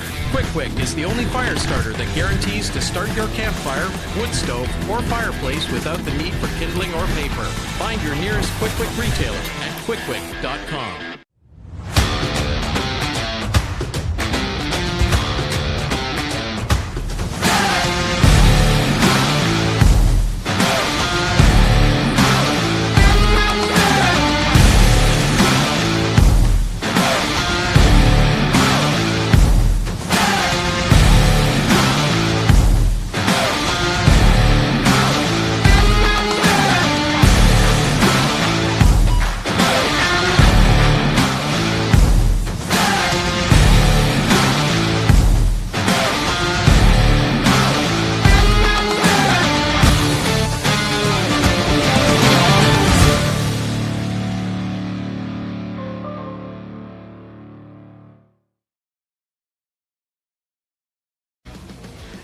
Back live at Ohsweken Speedway, getting ready for the 360 pole dash. And here's the starting lineup for this one. Nick Sheridan will go from the pole. He's from Mount Bridges in car number 45 to his outside. The highlight man, Mac DeMann, in the 17X.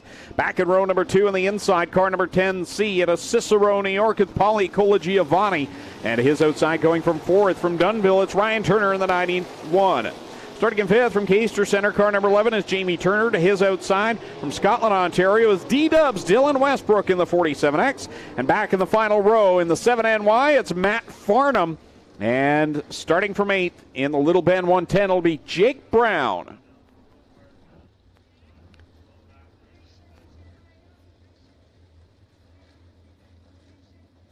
Eight cars, 5 laps, the pole dash for tonight's Canadian Sprint Car Nationals, brought to you by Burger Barn. The youngster, Nick Sheridan, will set the pace off a corner 4. Green flag goes in the air. Great opportunity to see what you have for the feature. Also a great opportunity to give your crew a whole lot of work if you make the wrong move here. Ryan Turner to the outside of Nick Sheridan, and now down to the bottom of Mac DeMann. Side by side off of corner number 4. Mac DeMann at the line will lead lap number 1. Here comes Turner trying to get the slider up in front. Cannot make it work. It'll be Mac DeMann back to turn 3. Down they go into corner 3. Ryan Turner on the bottom. Mac DeMann on the outside. Across the stripe they go at the line. Turner by a nose. What a battle for 4th out there. Nick Sheridan trying to get under Paulie Colagiovanni. Onto the back chute they go. It is still now Ryan Turner with the advantage over Mac DeMann. I'll tell you what, Ryan Turner had a great qualifying heat. He's flexing the muscle down with 2 laps left to go in the Kingpin Farms, number 91. Big slider up the outside as Farnham chipping on the bottom, comes back underneath the Mac DeMann 17, but DeMann will carry the momentum around the outside. White flag is out here for Ryan Turner.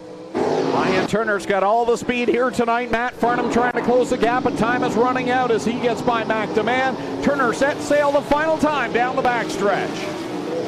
Turner on cruise control here. Farnham gonna pick up where he left off in the last Nationals. He'll come across in 2nd. That's where he'll start tonight. DeMann will be 3rd. 4th will be Colagiovanni. Then Nick Sheridan. Dylan Westbrook gonna start 6th. Not what we'd expect from him tonight. Then Jamie Turner and the Brown 110. So there's your winner of the pole dash. The Kingpin Farms Burger Barn, number 91 of Ryan Turner of Dunnville, Ontario. The Burger Barn Racing team, boy, he's flexing his muscle, but his brother has his work cut out for him. He'll be up in the B main next. 12 laps the distance in the B main. Top 6 to transfer. Starting on the pole in this one for Brampton in the 70mm, that'll be Dave McKnight Jr. To the outside from Grand Prairie, Alberta, car 24, Ben Siliker. Starting in 3rd out of Picton in car 84, Tyler Rand. And going from the 4th spot out of Bradford, Pennsylvania, it's the Juice, Jared Zimbardi in car 35. Starting in 5th out of right here in Ohsweken, car number 0, the Ohsweken Flyer, Glenn Stiers, and rolling off 6th from St. Catharines, the 46 is Kevin Pauls. Starting in 7th, of right here in Ohsweken in the Nitro 54 ride, that is Dan Nanakoke in the 15. And starting from the tail, the driver to Tilsonburg in car number 13, Corey Turner.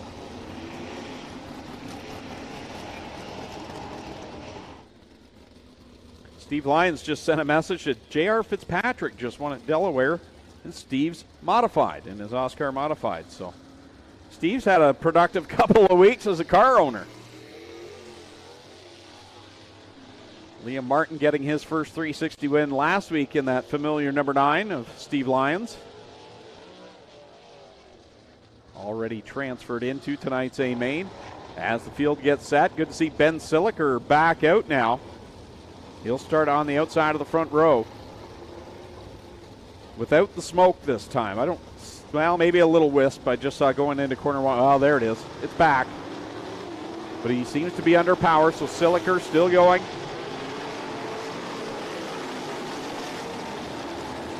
Looks like everybody's made the call. And 2 will go home.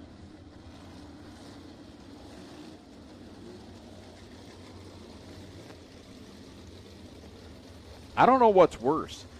Going to a B main with 20 cars in it and 6 transfer, being one that has 8 cars and 6 transfer, not making, it's probably going to be a lonesome feeling for a couple of drivers. And you know, no bad feelings to any of them. This is a full field of great drivers.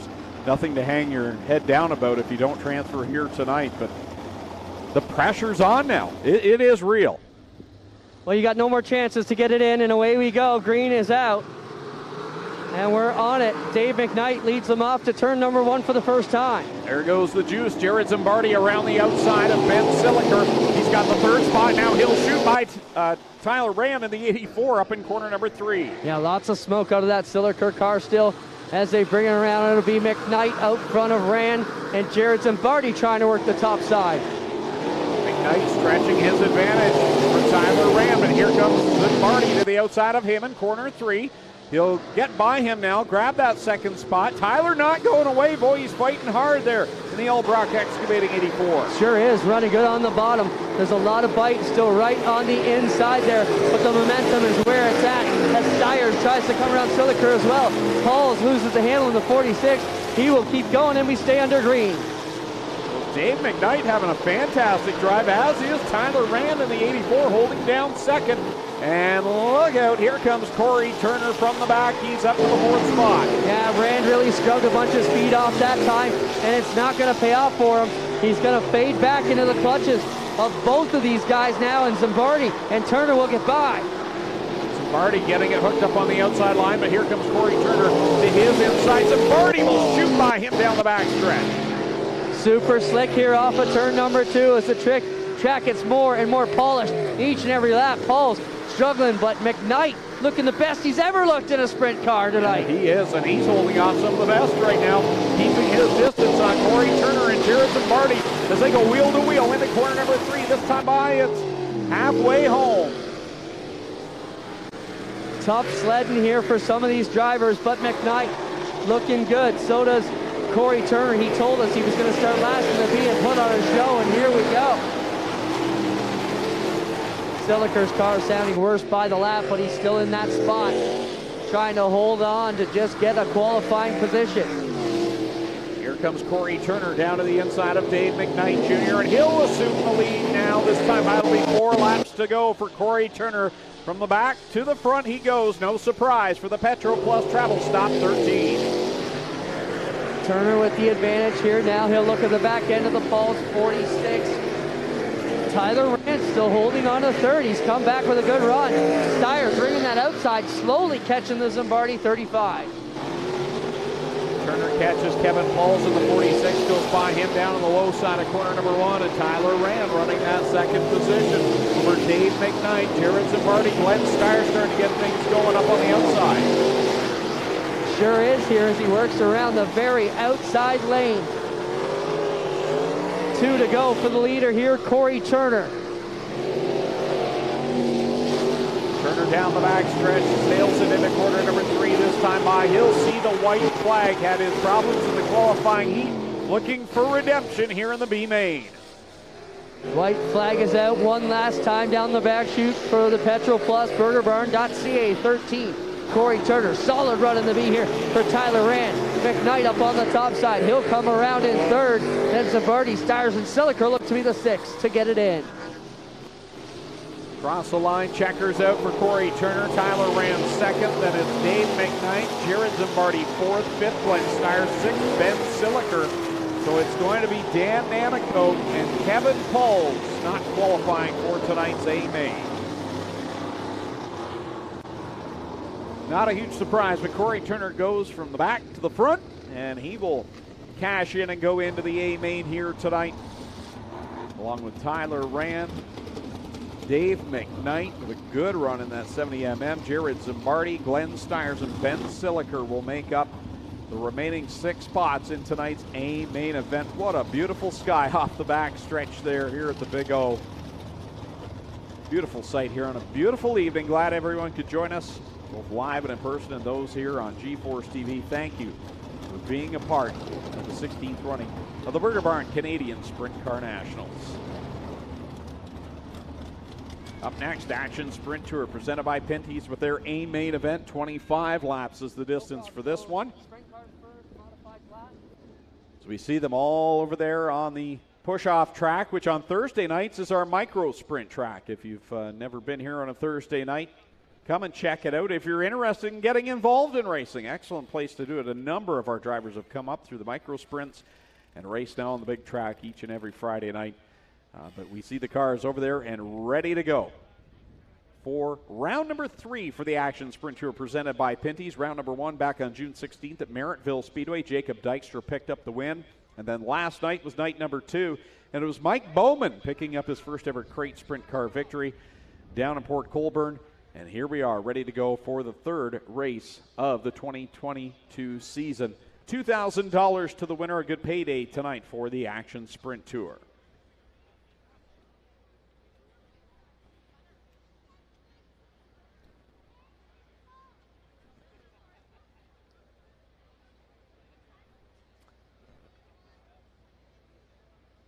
Take one more quick break before we go to the A-Main for the Action Sprint Tour here on G-Force TV.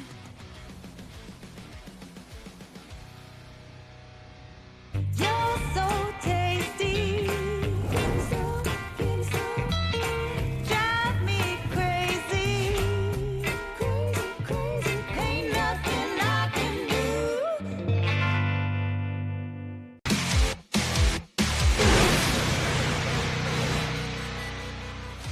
I've always had the spirit that I wanted to invent something new. And so when we got into clothing, I got immersed into it in the only way that you really understand how to build clothing is to become a pattern maker. That pattern maker concept started becoming very interesting to me because I went, I can make this better. Love it. Absolutely love designing. Doesn't matter whether it's a garment or an engine or a car, decals on our race cars. I love doing that. That's my forte. Early man discovered fire, but Quick Wick perfected fire. Quick Wick is the only fire starter that guarantees to start your campfire, wood stove, or fireplace without the need for kindling or paper. Find your nearest Quick Wick retailer at quickwick.com. Welcome back to G-Force TV from Ohsweken Speedway, the Burger Barn 16th running of the Canadian Sprint Car Nationals. My name's Greg Kellman. With me down trackside, Clinton Jeffrey, as we get ready for feature time here tonight. The Action Sprint Tour presented by Pinty's with their 25-lap feature lined up and set to go over in the pit area. That'll be followed by the 358 Modifieds and their 20-lap feature event. And then we'll run the 35-lap A-main event for the 360 sprint cars. All right, cars beginning to get pushed off over there for the Action Sprint Tour. Here's the starting lineup for tonight's 25-lap main event. 24 cars will make the call. Going from the pole at Port Colborne in car 5D, it'll be Jacob Dykstra. To his outside from Stony Creek in the 24A, A.J. Lewis. Going from third from Brantford, the 49L, it's Lucas Smith. And outside of that second row from Waterloo in the 19D, it's Alan Downey. Starting in fifth, out of Pierreville, Quebec, the 19 is Matthew Bardier. And going from sixth out of Thamesford, car number 7 is Eric Gledhill. Eric picking up the win last Friday night. Going from 7th out of Rockwood in the 74, it's Rob Neely. To his outside, 2 wins already this year at Ohsweken from Freelton, the 12DT, it's Darren Dryden. Going from 9th out of Six Nations, the Iceman, Johnny Miller in car 20. And to his outside from here in Ohsweken, the 99, Josh Hill. Going 11th out of Georgetown, the 2M, that's Steve Murdoch. And starting in the 12th spot from Thamesford, the 45, that's Curtis Gartley. Going from 13th at Port Colborne, the 16R, Seth Roy. And starting in 14th out of Ohsweken, the MK8, Matt Hill. Going from the 15th spot from Brockville in the 52, that's Matt Billings. And then from the 16th position at Rockwood, the 94 of Ryan Fraser. Going from 17th from Brighton in car 39, Jonah Mutton. And alongside from London, the 7W, Kayla Wood, will start in 18th. Going 19th from St. Thomas, car 4, Jesse Costa. To his outside from Ohsweken, the 77T, Tyler Paulus. Starting in 21st, Wayne Fleet, Ontario's Brett Stratford in the BS39. And going from 22nd out of Ohsweken, the 28 is Jordan Hill. Going 23rd from Ancaster, the 26X of Terry Baker. And from the final starting spot out of Brantford, the 88 of Lance Erskine, as we see an up-close ride around the track with Clint and Jackson. We see Lucas Smith. Great shots down here as we get ready to bring you the green flag. 25 laps the distance here at the Big O. For the Action Sprint Tour presented by Pinty's.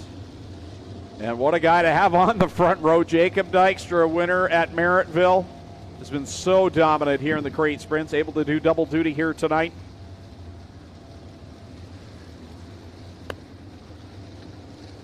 Field taking shape and getting ready for round number 3 of 2022. Fantastic shots there from the drone.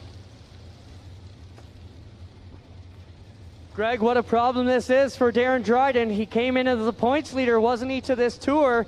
And the car's not going to fire. This is his second push. Doug Landry came on the radio and said, if it doesn't fire, take it to the pits. So there we see him up in corner number 1.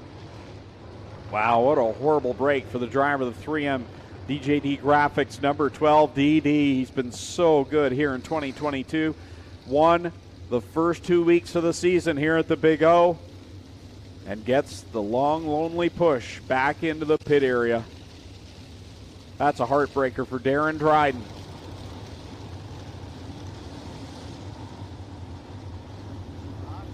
Field is set, and now we're going to have them salute the fans here at the Big O tonight as they will take formation. Ladies and gentlemen in attendance, get on your feet, grab a hat, a program, whatever you got. Wave all of these drivers on. 23 strong here tonight. Ladies and gentlemen, they're 4 wide and fancy for you, the fans. This is the Action Sprint Tour presented by Pinty's.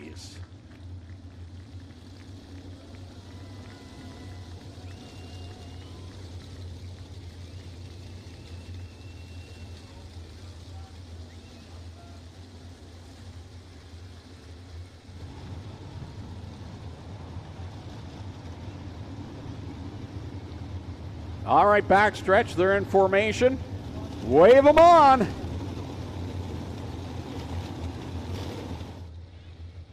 Rick Scott aboard the Strickland GMC Pace truck leads them down the backstretch as they'll get ready to clear it out and take formation for their 25-lap main event. I'll tell you what, I've seen a lot of 4 wides in my lifetime. That drone shot was pretty amazing down in corner 1. Boy, with the red sky in the background. We love you, Abby. If we haven't told you lately, what a great addition to the G-Force team here. Excellent job. Just like Spencer, we got you now and you can't escape ever. You're ours. Just like the mob, the only way out is to get whacked. Getting ready to go, here we come. 2 veterans at it, 2 guys with a ton of feature wins. AJ Lewis didn't win more races than anybody here in the street stock for a long time. Here we go, green is out and we're on it in the Action Sprint to round number 3 presented by Pinty. Jake Dykstra leads him down into the corner. Here comes AJ Lewis into a look at Lucas Smith on the bottom, powers to the top spot halfway down the back stretch. Smith will make a nice slide job pass into 3. Oh, Glenhill goes around in 3, gets on it, keeps going. Wood avoids, Hill avoids, and we keep going. Wow, we're still green flag racing out in front. Meanwhile, Lucas Smith and Jacob Dykstra going at it. And right behind them, AJ Lewis and Alan Downey going at it for the 3rd position. Well, Lucas Smith has been running so well lately, running high on confidence. He can bet 2 after picking up a feature, coming out of 2, taking down the hottest guy last couple of years in this division, Jacob Dykstra so far. Lucas Smith out in front. I'll tell you what, start of the year he sounded a little bit wishy-washy on whether or not they were going to run the full season or how committed they were, and then came out of the box with a good finish. We're under the caution flag. Troy here in turn 3. Stopped up on the berm. Should just be a quick push start for him. Far as I can tell, Greg, everything looks good here for the Royce 16R and the Juniors Riverside bait and tackle machine. Tim's Lawn Care also on the nose wing. They'll roll it out of gear. He'll roll down the banking, lock it back in. and push truck right on the scene to shove them off again. Catch a replay here, possibly. Oh, that's the Eric Gledhill spin. What a job by Eric Gledhill to keep it going. He could have easily just brought out the caution, but he kept the foot in it. We stayed green there. We see Seth Roy live now and under power. One to go at the line, says Doug Leonard, so we're going to hustle right through this one. Do believe race monitor might be down again. No, here we go. Yeah, I'm not seeing it. Yeah, I think so. Those watching on GeForce TV, the scoring pylon not up. It feeds off of race monitor. We'll try and keep you abreast on how things are going. It's Lucas Smith and Jacob Dykstra 1 and 2. Then AJ Lewis 3rd. 4th is Alan Downey. 5th is Matthew Bardier. 6th right now is Josh Hill. 7th, Matt Billings. 8th is Rob Neely. 9th, Steve Murdoch. And 10th, Curtis Gartley, as we come back to the green flag for the Action Sprint Tour. Lucas Smith gets back on as the Ablaze LEDs flip from amber back to green, and we're rolling at it down the fence line on the back straightaway. Lucas Smith trying to hold off a hard charging Jake Dykstra. Dykstra's right there, but Lucas Smith rolling it so nicely right around the bottom side. Dykstra slips out a lane, look for room, but Lucas Smith has all the power down the front straightaway as there's a good battle buzzing on behind him from Alan Downey back. AJ Lewis keeping his good running ways going. He runs in position 3 right now. Alan Downey and Bardier, as you mentioned, running right there 4th and 5th. Billings in the battle as well. Yeah, Billings is in the thick of it. Steve Murdoch, Rob Neely, Josh Hill, Jesse Costa. And how about Brett Stratford from the B main? I'm not sure where he's at right now with the scoring pylon, but he's made up a lot of ground. He's halfway through the field now. Yeah, still a long way to go. Stratford's going to need a couple more yellows Caution as they get together, and there's one of them. One around in turn number 2. Seth Roy again. Seth Roy goes around again in Juniors Riverside Bait and Tackle number 16R of the Powless Brothers Racing Team.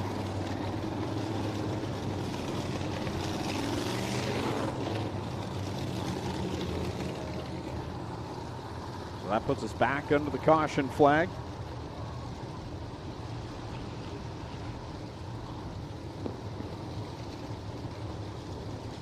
Six laps in, 19 to go.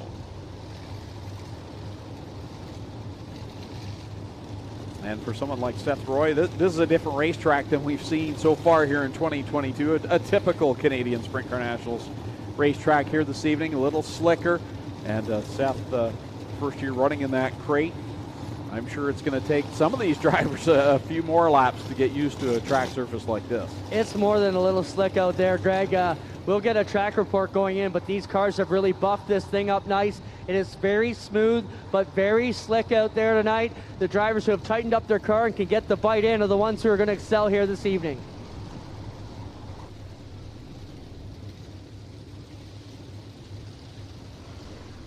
So there we see Seth getting pushed off on the backstretch, and now once we do a track report, you will see.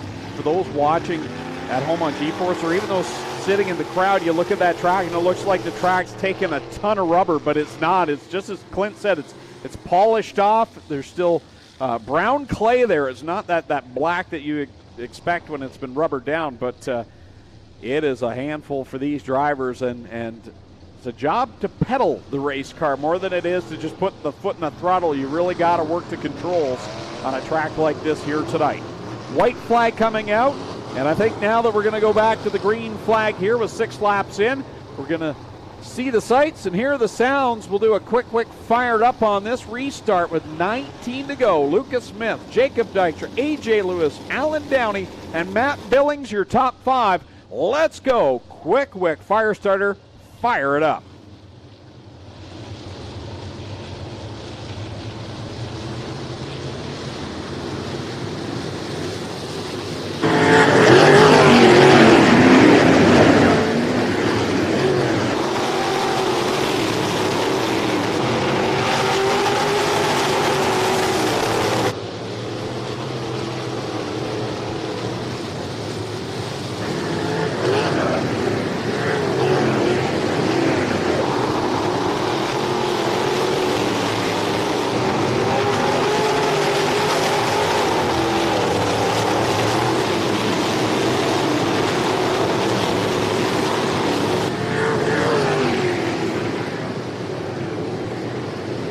battle out in front now sees Jacob Dykstra to the top of the pylon as he is out in front of Lucas Smith. The other story, Matt Billings has moved up to the 3rd position. So the driver to Brockville made the long haul to get here, and he's making a long haul towards the front. Sure working out good for the 52 of Billings, but as they work up here, Dykstra holding off Lucas Smith as they get around 3 and 4. This will be 10 on the board, 10 this time through. Well, we talked about it earlier on about the driver who made the most gains from the B main to the A. If we had an award for this race, Brett Stratford setting the world on fire. He did not gain a lot of spots in the B main to transfer in, but boy, he started back in the 21st spot. He's running in 8th. Working back to turn 1, goes the leader right up to that fence, and he's got to turn it left to prevent from slamming off of it. Lucas Smith still holding 2nd.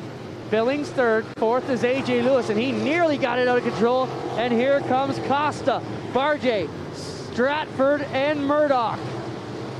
Leaders working through the lap traffic right now as they go down the back stretch as we watch the battle between Murdoch, Barjay, and Stratford in that BS 39. Good fight going on right now behind Jesse Costa in the 4. Halfway home in this one. 13 complete, 12 to go. Back half of this feature coming to us this time. And it is still the 5D trying to work his way through lap traffic. He'll see his teammate Seth Roy, and then the Caleb Woods 7 next. 11 laps left to go now for Jacob Dykstra over Lucas Smith, Matt Billings. AJ Lewis running in the 4th spot. 5th is Jesse Costa. 6th right now, Steve Murdoch. 7th is Matthew Barjay. 8th is Brett Stratford. 9th, Alan Downey. And 10th is Curtis Gartley. For the Eric Gledhill fans out there, that early spin, he's worked his way to 11th. This is going to be a big advantage for Jacob Dykstra in the point standings. Slow 1 and 3 and 4, and Gartley around on the front stretch. Got a broken front axle there.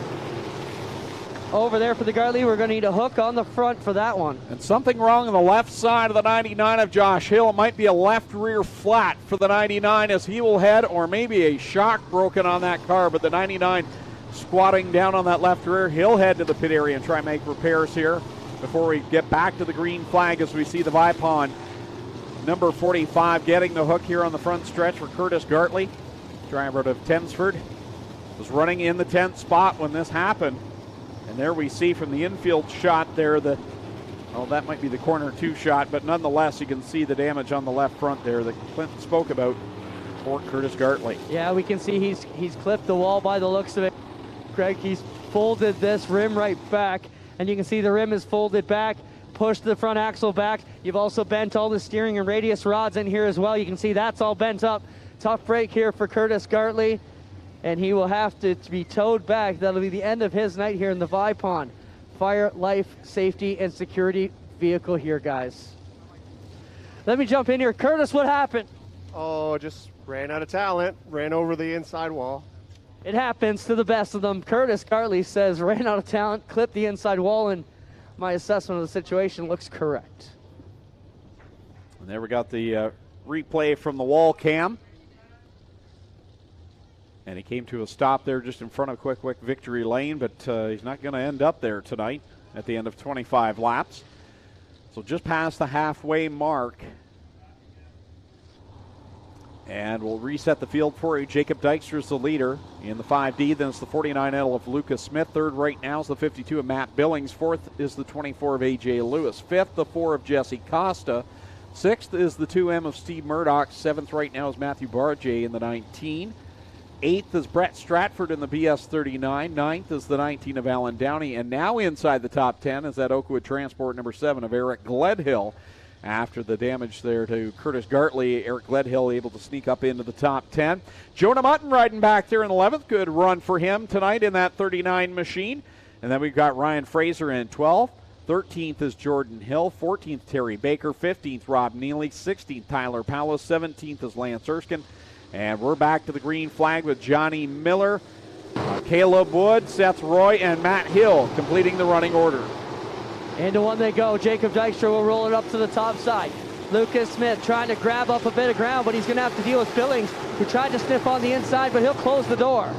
Off of corner 4, they work another time with Jacob Dykstra out in front over Lucas Smith. Matt Billings in the battle for the 4th spot now is where we're going to watch as Jesse Costa is to the inside of the 24 of A.J. Lewis. Lewis trying to get a run down the backstretch, but Costa has the 4th spot in car 4. Costa will work the inside to perfection in that machine. He'll grab the 4th spot behind them, Tim Murdoch. And the ever-charging Brett Stratford. A couple more yellows, and the VS39 might be in this battle for a podium position. Boy, he's been digging a long way up through this field. Great run by Brett Stratford, whether he wins or not. He's going to be proud of the performance here tonight. Jacob Dykstra getting some redemption after the rough go last night. He still finished 6th after all those problems, but winning is more his style in that number 5D. Sure has been as of lately, but the past couple years he has been flying in this division, looking good out front. Billings around Lucas Smith for 2nd. Great run for the Hunsinger team. Yeah, Ryan Hunsinger, car owner for the 52, the Gananoque Chevrolet's number 52. In that 2nd spot now, does he have time to catch leader Jacob Dykstra? The big high five from the flag stand. Jacob Dykstra, 5 more circuits around to $2,000. Matt Billings holding on to 2nd place. Luke Smith back to 3rd. Then Costa up to 4th, and 5th is A.J. Lewis. Still some lap traffic in front of leader, but he's going to hit them with maybe just a couple to go. Dykstra across the line another time over Billings, Smith, Costa, and A.J. Lewis. Brett Stratford up to 6th. 7th is Murdoch. 8th is Eric Gledhill. 9th, Jonah Mutton. And 10th, Alan Downey. Downey running a solid line, trying to hold off Barjay, but it is still Jacob Dykstra with the advantage. Pouring it on into turn number 1. He'll be on the back door of Matt Hill, Caleb Wood, and Johnny Miller here by the time we get off to turn 4. 2 laps left to go, this time by for leader Jacob Dykstra as he works it off of corner number 4. Good distance back to 2nd place Matt Billings. Lucas Smith, Jesse Costa, and A.J. Lewis still the top 5. Around 2. 5D of Dykstra on the back bumper of the Miller 20. He'll slide up in between them. White flag coming for Jacob Dykstra, the reigning Action Sprint Tour champion. Across the line he goes. 1 lap left to go over Smith and Costa. A.J. Lewis. Billings, of course, is up there, and actually Billings has closed the gap to within a couple of car lengths in the final turns. Boy, he really has. Billings coming out of here, out of 4. He's close enough to tag the tail, not enough to grab the spot, though. Jacob Dykstra will beat Matt Billings, and 3rd place will be Lucas Smith in the 49L, unofficially. Jesse Costa 4th, 5th is A.J. Lewis, 6th. I'm not sure at the line if it was Murdoch or Gledhill. Brett Stratford, Jonah Mutton with good finishes here tonight as well. But boy, Matt Billings made it interesting. 1 more lap and he might have had something for Jacob Dykstra. Driver to Brockville put on a charge on that final lap, but nonetheless, he won round number 1 at Merrittville last night.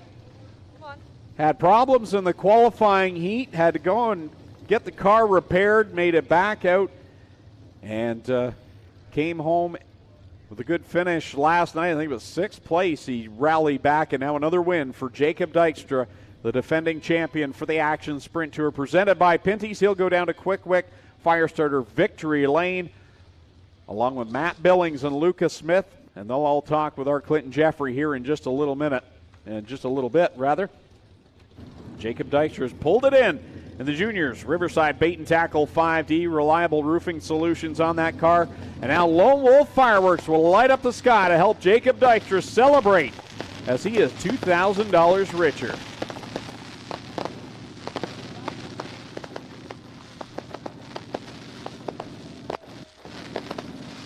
Well, Jacob Dykstra pulls down here into Quick Victory Lane. We'll let him get the helmet off here. And we will talk to the top 3 down here. He was the reigning champion. I guess that still makes him the defending champion here of the Action Sprint Tour. Picked up the accolades last season. Got the trip down to Bristol for the dirt race. And had a heck of a week. Here he comes, ladies and gentlemen, doing double duty. We're going to have to quick it up here because he's got to get ready to get in his 360 coming up next. How about it, ladies and gentlemen? Here he goes up to the top shelf. Jacob Dykstra wins the race tonight.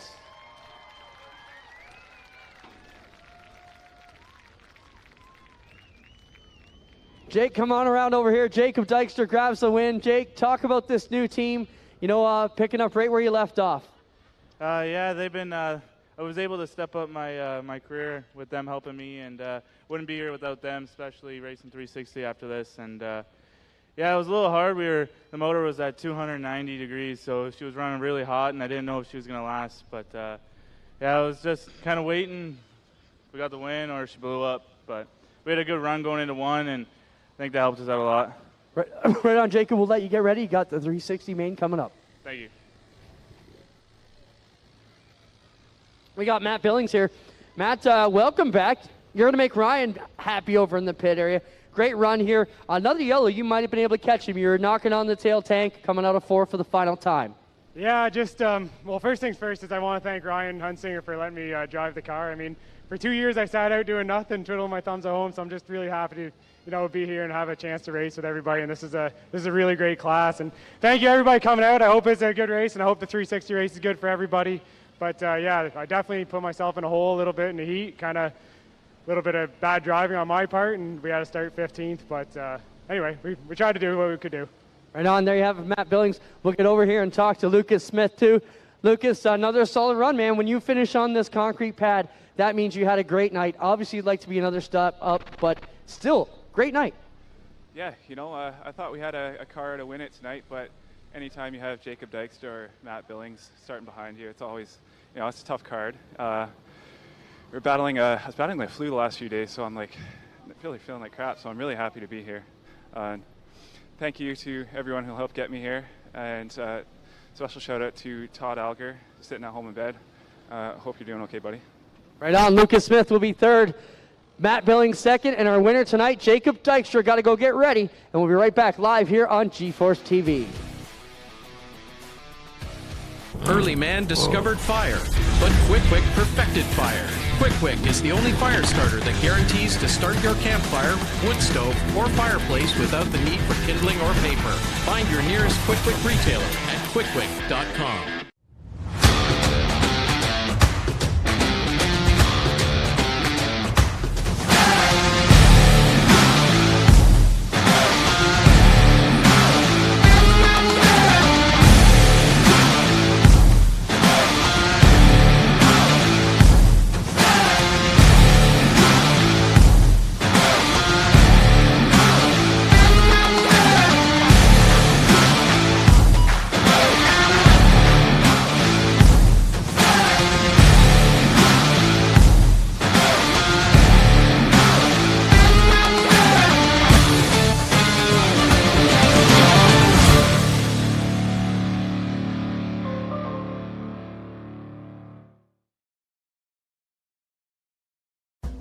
On the scene since 1949, Fast Eddie was born with a lead foot and a burning need for speed.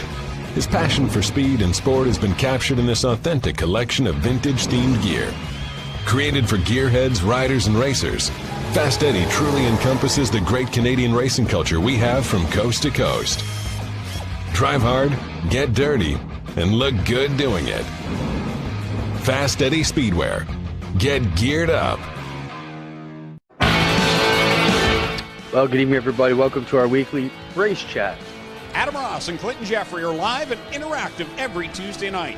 Rivals Race Chat is your home for race discussion, debate, news, interviews, and more.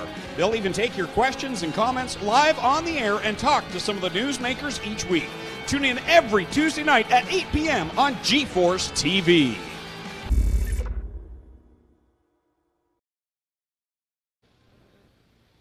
Back live on G-Force TV as we get ready for the A main event here in the 16th running of the Canadian Sprint Car Nationals, brought to you by our good friends at Burger Barn. Check them out, burgerbarn.ca, or by all means, please go see them in person. Do yourself a favor and get to the Burger Barn. You will not be disappointed, and you will not leave hungry at all. One of my favorite stops to go any time of the day. They serve a mean breakfast as well. So we're not just talking going for burgers. We're talking breakfast and just stay for the day. Staying for the day would be a great idea. But we want to thank the Burger Barn for presenting tonight's 16th running of the Canadian Sprint Car National. 35 laps the distance in tonight's A main. $10,000 to the winner. And every driver you see out on the track that is starting the A-Main, $1,000 guarantee to start this A-Main. So this is a big show here tonight, and we are getting ready to set it off here at the Big O. Starting lineup for tonight's main event looks like this. Starting in 30th out of Grand Prairie, Alberta, aboard car number 24, it'll be Ben Siliker to his inside. From over there in corner number 2 is the Ohsweken Flyer, Glenn Stiers in car 0. He'll go 29th. Starting in 28th out of Bradford, Pennsylvania, car number 35, that is the Juice, Jared Zimbardi. And going from 27th out of Brampton in the 70mm, it's Dave McKnight Jr. Starting 26th out of Picton, Ontario, in the 84, it's Tyler Rand. And starting in 25th from Tilsonburg in the 13, it's Corey Turner. Rolling off 24th out of Cheektowaga, New York in the 94, that's Todd Hoddick. And to his inside from Ohsweken in the 68, it's Aaron Turkey. Starting in the 22nd spot from Beachville in car number 5, it's DJ Christie to his inside of the 21st starting spot from Scotland, Ontario. The 87X is Sean Evans. Rolling off 20th out of Grimsby in car number 90 is Travis Cunningham. And to his inside starting 19th out of St. Williams, Ontario, the 21, John Burbridge Jr. Going from 18th out of Niagara Falls in the 70, it'll be Bailey Hurd. To his inside going from 17th from Dorchester, car number 1 is Holly Porter. Starting in 16th from Burlington in car 46C, it's Ryan Conium. To his inside, last Friday night's winner in the 360 sprints from Binbrook, car number 9, Liam Martin. Starting in 14th, he just won the crate sprint car event. He'll go from Port Colborne, Ontario in the 5D. It's Jacob Dykstra. And to his inside from Fenwick in car number 14H, it's the Red Rocket, Jim Hoopinen. Starting in 12th out of Beamsville in the 88H, it'll be Josh Hansen. And from his inside in the 11th starting spot from Warrnambool, Victoria, Australia, car number 20 AU, it's Braden Cooley. Rolling off in the 10th spot from Hamilton in car 01K, it'll be Mikey Krutchka. And to his inside, last night's winner at the Humberstone Speedway in car number 10 out of Brantford, downtown Mitch Brown. Starting in 8th, also out of Brantford in Little Bend 110, it'll be younger brother Jake Brown. And going from the 7th spot out of Caister Center, car number 11, Jamie Turner. Starting in 6th out of Scotland, Ontario, car number 47X, this is D-Dubs, Dylan Westbrook. And going from 5th out of Mount Bridges, Ontario, car number 45, Nick Sheridan. Starting in 4th from Cicero, New York, in car number 10C, it's Paulie Colagiovanni. And to his inside from Mississauga, Ontario, car number 17X, the highlight man, Mac DeMann. And your front row, going from the outside in the 2nd starting spot from Tonawanda, New York, in car number 7NY, it's Matt Farnham. And going from the pole out of Dunnville, Ontario, driving car number 91, it's Ryan Turner. 30 cars, 35 laps the distance, $10,000 to the winner. Cars being pushed off now. Push truck drivers being given the call to get things rolling here in our 35-lap main event. You got to think there's a few butterflies out there. A lot of money on the line for these drivers. And a slick, fast racetrack here tonight. Just what we normally see in September for the Canadian Sprint Car Nationals. Of course, this is the first of 3. We'll do our next one on Monday, August the 15th, the night before the Pinty's 100 for the NASCAR Pinty Series. We'll do it again for the 17th running of the Canadian Sprint Car Nationals. And then, as always, in September, we'll do a 3rd one this year. It'll be the 18th running on our normal weekend. We'll do the full program, 2 nights of racing. Make sure you're here to join us each and every Friday, but if you're from out of town, by all means, please come and join us for some of those big events later on in the season. Amazing to have everybody back here as we get set to roll. A couple more cars got to get fired up and we'll be good to go.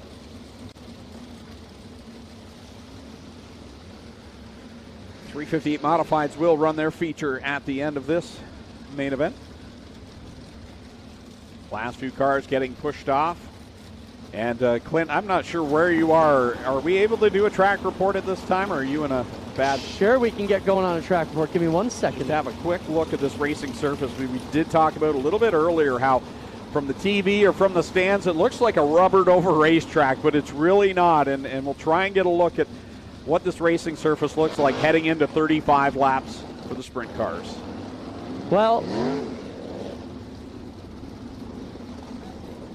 Well, here's your track report, guys. They're starting to make their way around, but you can see there's one lane of brown here on the very bottom. Up there, it's a little bit polished up as these guys will work their way by us here. But as they get it cleaned out, you can see there's one solid lane of brown, but it is slick and smooth right up to the top. Absolutely no cushion here tonight, and that's going to be very tricky for these guys as they get up to the edge. It's easy to back it over the top side.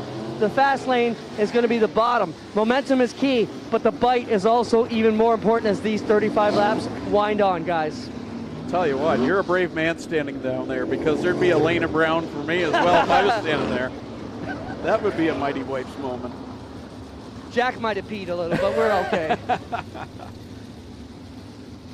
Awesome field of cars here. Great to have everybody here. The track has come into perfection. Oh, I always get a bit nervous on these 35 lappers. 10 grand to win, 1,100 for all these drivers. How about a hand for all the sprint car teams out here at the Nationals? Everybody put your hands together as they make their way by. We're going to get ready to make them pretty and fancy, just like Greg likes them. Yeah, we're going to do things as we do at the Nationals normally, not just the traditional 4 wide. We're going to go 5 wide here for tonight's A main event. And they'll get the call here momentarily as we get the last few drivers into line. Holly Porter will take her spot. Fireworks out of the back of the Strickland GMC Pace truck. And then the cars will take formation. Getting set for 35 laps of battle, $10,000 to the winner.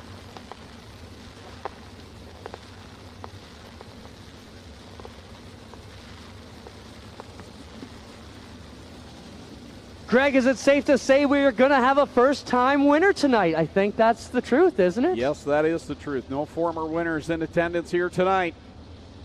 That's cool. Here they are, taking formation behind the Strickland GMC Pace truck. Ladies and gentlemen, get on your feet. Wave these drivers on. They're ready to duke it out. 35 laps. $10,000 to the winner.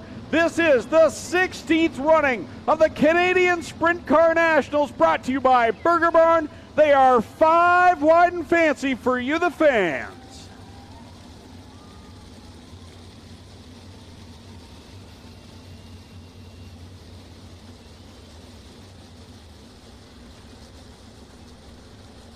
All right, backstretch, your turn. Don't let the front stretch out, do you? Get on your feet. Wave these drivers on. We know you all have favorites back there. Wave them on as they go by. We're ready to go and turn these cars loose. I don't think there's a prettier sight ever here at Ohsweken, and then the Nationals 5 wide will get them back 2 by 2 and get ready to go for 35. Quick ones here.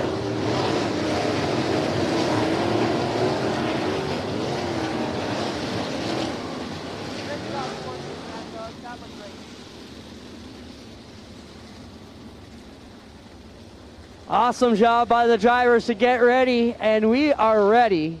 Since September 2019, we've been waiting to get back here and award the cash, the big prize, and the giant trophies and checks here as part of the Burger Barn Canadian Sprint Car Nationals. This time by, we will see the white flag for the field. Rick Scott piloting that Strickland's Pace truck around. Next time by, we're going to be at full song, ladies and gentlemen. 35 laps, 10 grand to the winner. 2 by 2, 15 rows of beautifully prepared sprint cars ready to come to life. Ryan Turner, Matt Farnham on the front row. Rick Scott will pull the Strickland Pace truck off the back stretch, and we are ready to go. Ladies and gentlemen, you came looking for a show. Well, here you go. Let's end all the anticipation as we bring to you our feature presentation. Green flag is out and away we go off to turn number 1. Ryan Turner will lead them in for the first time. Boy, did Dylan Westbrook ever throw it into corner 1. He went completely sideways, gathers it back up though. Caution is out. John Burbridge left front down on that machine. He actually went over, got back on his wheels. We were going to go red, then came back yellow. And Doug called red and then stayed yellow. Safety crew there on the scene for John Burbridge Jr. You see the left front broke on that car.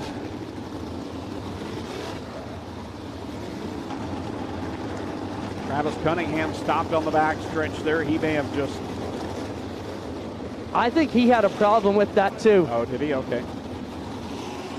I was busy kind of watching Dylan Westbrook regather things from his launch into corner 1 and missed what happened down there.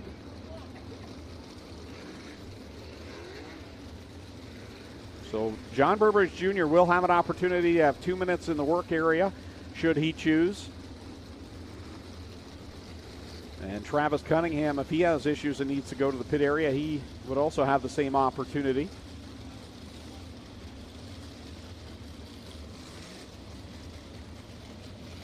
They're talking with Travis Cunningham to see if it's an issue or if he stopped because he thought it was a red flag situation.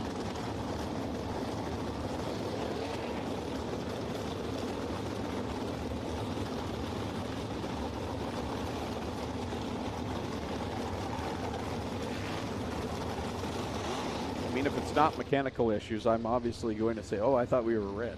So John Burbridge has a broken front axle on this car. They're not going to fix it. He said, I'll take my start money and pack it in. Don't have the parts to get it fixed. So, you know, kind of a win and a loss for Burbridge. Wanted more out of this, but still going to pick up his $1,100 for start money and the DBD system fuel advance. So all good. Good as it can be. Good story for him to get into the show and make that payday. The Gales Auto Aftermarket 21. Like Travis Cunningham's A-OK and back under power, so. Well, you heard me say Doug Leonard yelled red and then said, no, yellow. So Travis will get his spot back, I believe, for kicking it out of gear as soon as he heard red. So I believe that's the situation on the 90.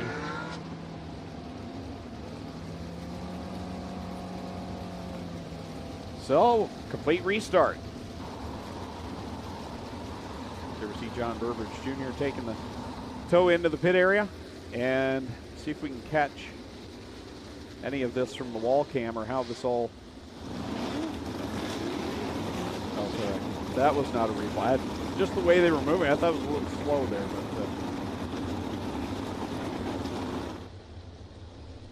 But, all right, this time by we'll see the white flag. We'll try it all over again. Ryan Turner, Matt Farnham.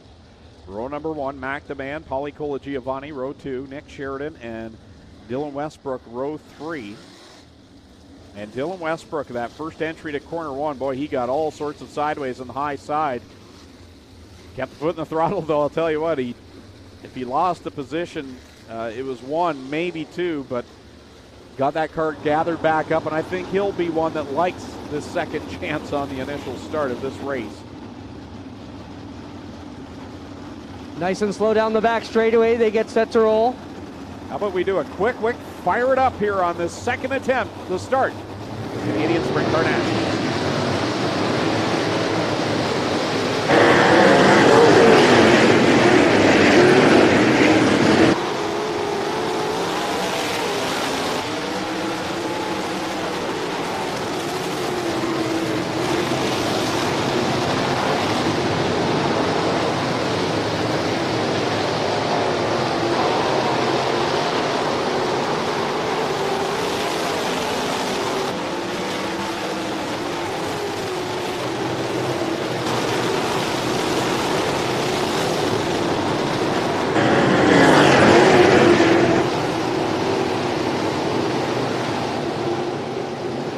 Flag racing. There we see Jamie Turner coming to a stop down the infield. He spun down there, and now the caution flag will come out, as I think we have one on the entry of the pit lane doing over there as well? Is that Bailey? Oh no, Bailey Hurd's in there. I thought I could see something over there in the entry of. Jamie Turner hit the inside wall out of turn number 2 and bent up the rim, and a whole bunch of issues here. Problems for him. I saw him. Sorry, I thought I saw Top Wing over there in the entry to the pit lane too as well. So I thought maybe that was also part of the cause. As there you see Jamie Turner parked down the entry of 3.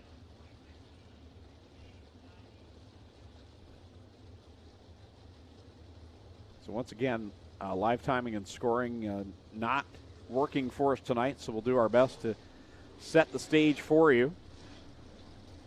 It's Ryan Turner over Paulie Giovanni. And then Matt Farnham back there in 3rd. Mac Demand 4th, and 5th is Nick Sheridan. We'll get a long shot of Jamie Turner sliding into the infield there.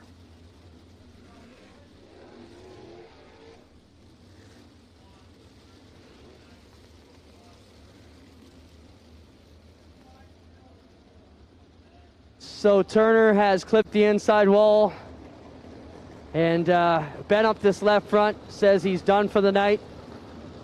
A pretty dejected Jamie Turner. As you can imagine, the car was fast, Greg. The best this 11 car's run in a little while. Jamie was looking really good out there. Heartbreaker for him. I'm sure the dejection he's feeling will change as he goes and watches this feature now with son Ryan out in front, watching his other son Corey trying to work his way from the back of the pack, coming out of the B main. So we watch the replay one more time. Quickly slides into the infield.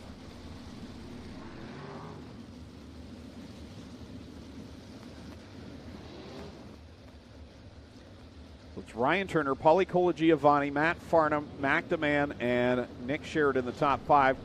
Clint? I got Jamie here. Jamie, what's the story here? Looked like you clipped the inside wall. Yeah, I ran out of talent large.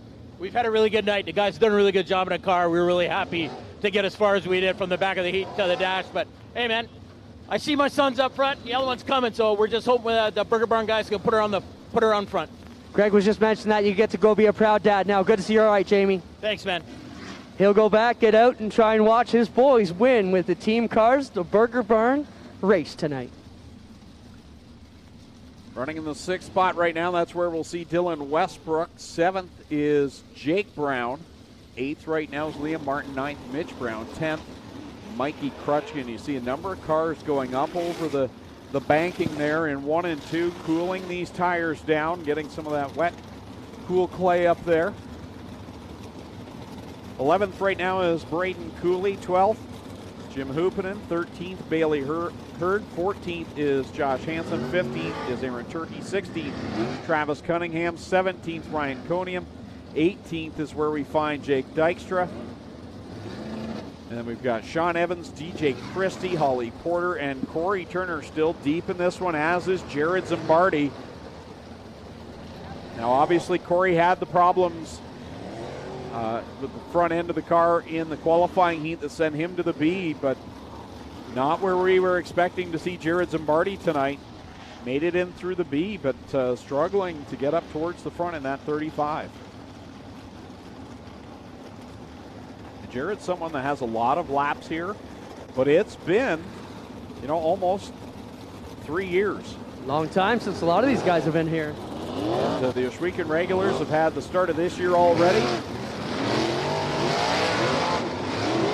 But Paulie Giovanni's not been here very often, and he's right there getting it done in that 2nd spot. So we'll see if Ryan Turner has what it takes in that Kingpin Farms Burger Barn Petro Plus travel stop number 91 as we get set to come back to the green flag this time around. Nose to tail down the back straightaway come the top runners here tonight. How about Nick Sheridan restarting in 5th? What a great run for that youngster. Getting ready to go. Single file past the cone. They get to the chalk line, and it's on. 2 laps on the board so far. 33 left to go as Paulie Giovanni throws it into corner number 1. Here comes Turner back down to the inside, but Giovanni's got the spot. These guys racing hard on the outside, trying to push it. I think the bottom's still going to be there for some of these guys as the race goes on. Ryan Turner closed the door at the line. He'll lead the lap as Paulie Colagiovanni settles back in the second spot. Here comes Mac Demand to the outside of Matt Farnham. He'll take over the third position.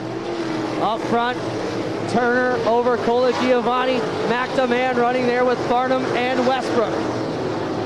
4 laps on the board, 31 to go with Ryan Turner out front over Colagiovanni, Mac Demand, Matt Farnham, and Dylan Westbrook. Nick Sheridan back there in 6th. 7th is Liam Martin. 8th is Mitch Brown. 9th, Jake Brown and Mikey Krutchka running in the 10th spot.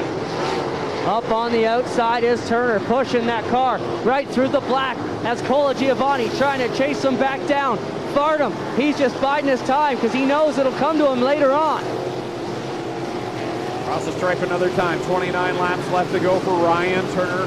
Colagiovanni giving chase right now. Pretty clean and even racing. Not a lot of side-by-side as drivers sort things out. The first battle really is quite a ways back. It's 11th and 12th between Braden Cooley and Jim Hoopinen. Hoopinen trying to get that spot away on the outside by the driver who took the ride away from him this year. Cooley replaced Hoopinen in the Steyer's ride, and now Cooley trying to follow the 01 back through it as the leaders work towards lap traffic. Yeah, they're there to the inside of Dave McKnight Jr. Goes the leader, Ryan Turner. Next in his sights is the Ohsweken Flyer, Glenn Steyer. So 1 lap car between first and second place as we watch that battle with Krutchka and Hoopinen and Cooley just around the 10th position.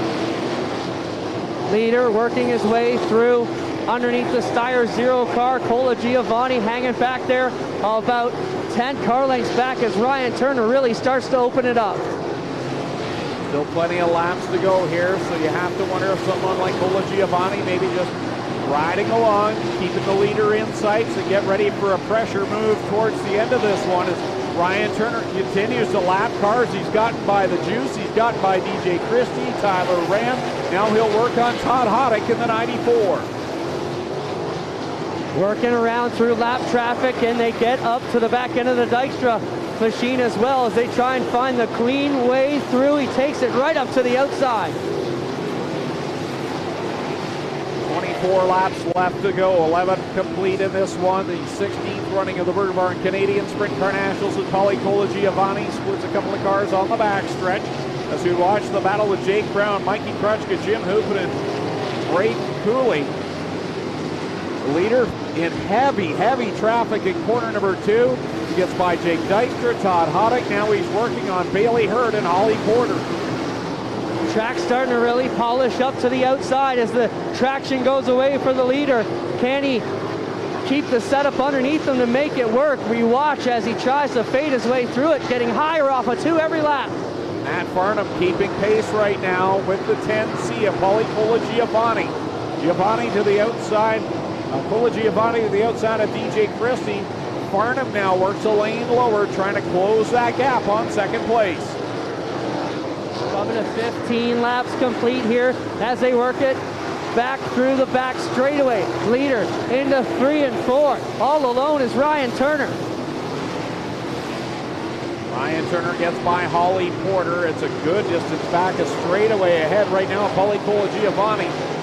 Dylan Westbrook now is the man on the move as he's trying to catch Matt Farnham in that third position. Farnham running in position number 3, having a good night so far. Not quite as good as the night he was able to finish second in the Nationals, but still a yellow may bring things back to him. That's the thing that hasn't changed so far. We've been green, and Turner's out front. A yellow may change the dynamics here. Just past the halfway point this time by. It should be 17 laps left to go for leader Ryan Turner as he just goes by the flag stand. And then it's a good distance back to Paulie Colagiovanni. Matt Farnham runs in the 3rd spot. Dylan Westbrook rides in 4th. 5th right now is Mac Demand. 6th is Nick Sheridan. 7th, Liam Martin. 8th is Mitch Brown. 9th is Ryan Conium, and 10th is Mikey Krutchka. Yeah, Conium just come from the back, got around a lot of these cars and is marching towards the front of the 46. A yellow would do him wonders as well. Wondering about Corey Turner, he's in 13th because he's right behind Cooley and Jake Brown just outside of the top 10. So he's another driver that could really benefit from a caution flag. But so far, clean and green for these guys after the initial go-round. And it's still Ryan Turner working on Hoopinen, and now Josh Hansen, and they close up the gap on the leader's nose. Wow, that was a close call there for Ryan Turner. He cuts through Hansen and Hoopanen. He's getting through the meat of the field. He's starting to close in on the top 10. As right now, Jake Brown is next in line for Ryan Turner. What a performance from the drop of the first green flag, Clint. He's been the guy to beat. Absolutely. Jay has got to be proud today. The way that car has run, Turner has been not looking back all season. This car's been on fire. He'll work it off of corner 4 as we watch Paulie Colagiovanni and the 7 NY of Matt Farnham. That's the battle for the second spot. As right now, Dylan Westbrook's a good straightaway behind in the 4th position. Then it's another good distance back to the 5th spot, who is now Nick Sheridan, who's moved by. Well, make that a battle between Sheridan and Liam Martin as Ryan Coniam blows it off the track. Kretschko will get back by in that spot, but Coniam, he was having a good run, just got to settle down. That's how quickly the slick can bite you if you make a mistake. I believe we're coming to what should be 10 laps to go for the leader. So it's Ryan Turner across the stripe as the leader. Second place right now is Paulie Colagiovanni. Then it's Matt Farnham in 3rd. 4th place is Dylan Westbrook. 5th across the line. We're still waiting for him to come. There's Nick Sheridan. 6th is Liam Martin. 7th, Mac DeMann. 8th right now is Mitch Brown. 9th is Mikey Krutchka. 10th, Ryan Coniam. 11th, Corey Turner. Then it's Braden Cooley. And then the leader. What a battle there around 10th with Brown and Coniam and Mac DeMann fading back into the clutches of those guys. Ryan Turner catching his brother Corey, who had to come up through the B main. And he could put him a lap down here in a moment, but he's got 3 cars directly in front of him as we see that battle for second continuing to wage on as Matt Farnham takes it over. Still clean and green as we put the final touches on the Nationals here. What a great race it's been so far. Down goes Ryan Turner into corner number 1. He's got Braden Cooley, Mitch Brown, and Corey Turner right in front of him. Matt Farnham is your second place runner. Paulie Colagiovanni holding on to 3rd, but really struggling with the car. Colagiovanni came in with high hopes, couldn't make it work the way he needed to. And the leader still on the back bumper of Mitch Brown and Braden Cooley trying to fight his way through. This time around for the leader, I believe it's going to be the big high five for Ryan Turner. He works it off of 4. 5 laps left to go. Ryan Turner, your leader. Second place right now on the line, Matt Farnham. 3rd, Paulie Colagiovanni. 4th is going to be the 47X of Dylan Westbrook. 5th right now on the track is going to be Nick Sheridan. 6th, Liam Martin. 7th, Ryan Coniam. Make that Mikey Krutchka battling Liam Martin for the 6th spot. That's a good battle there as they work away. Krutchka chipping on the inside. He may catch the 45 before it's done, but laps going away in the leader. Turner on the outside of Mac DeMann. Who would thought Mac DeMann would be getting lapped tonight with the way he started his evening? Yeah, Mac DeMann really faded in this one, but still inside the top 10. And Ryan Turner works it around with 4 laps left to go. So it's Turner first, then you've got Matt Farnham. Paulie Colagiovanni is 3rd. 4th right now would be Dylan Westbrook. 5th is Nick Sheridan. 6th, Mikey Krutchka. 7th, Ryan Coniam. 8th is Corey Turner. 9th, Liam Martin. And guess what? That's it. That's all that's on the lead lap. 9 cars. Ryan Turner has lit this one up tonight with 2 to go. What's wrong with Liam Martin up in the high side of 3 and 4? That car cuts to the inside of the infield. Yellow will come out here. Oh boy. Wow. If you're the Burger Barn team, you did not want to see that caution flag. Well, at least if you're cheering for Ryan. Corey might have wanted to see this caution, but boy, oh boy. I don't know what happened to Liam Martin, but things went awry up in corners 3 and 4, and he lost control of that car, and then finally it tossed around here on the front stretch, so you have to think something broke in the steering of the Nitro 54 Variety Creative Edge Signs and Graphics car number 9. Well, he was up against that fence, banging off the cushion, and yeah, he broke the axles out here on the front end of the car. We'll show you what's up if we can get a picture of it.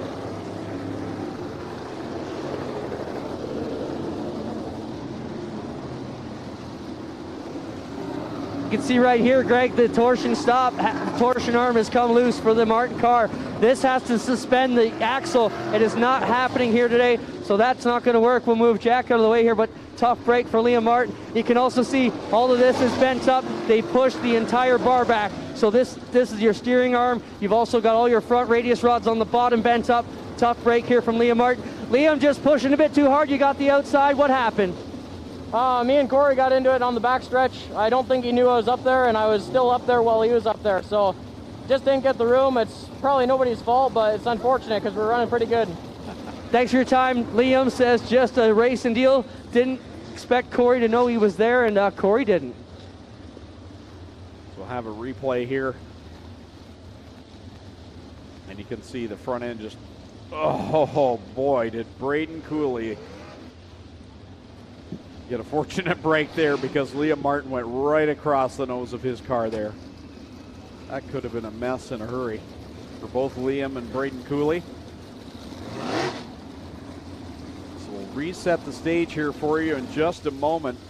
Just before that yellow flag, we were at 9 cars left on the lead lap, and Liam Martin was one of them, running up, I believe he was in the 6th spot at that time.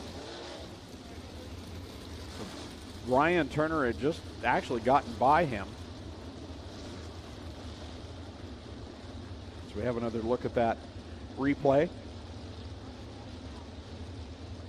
So it's Ryan Turner, your leader, over Paulie Colagiovanni. Dylan Westbrook lines up in the 3rd spot as he'd worked by Matt Farnham.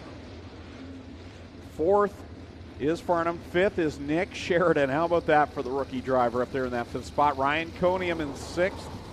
7th, Mikey Krutchka. And 8th, the drive from the back of the pack in the Petro Plus Travel Stop 13. Corey Turner making the charge from the B main. 9th right now, Mac Demand. 10th is Braden Cooley. 11th, Mitch Brown. 12th is Jake Brown. 13th, Sean Evans. 14th, Jim Hoopanen. Then it's Todd Hoddick, Josh Hansen. Still sorting out some of those positions at the back, and again, without scoring and timing, be guessing at that. But I think we are at either Mac Demand or Braden Cooley as the last car on the lead lap.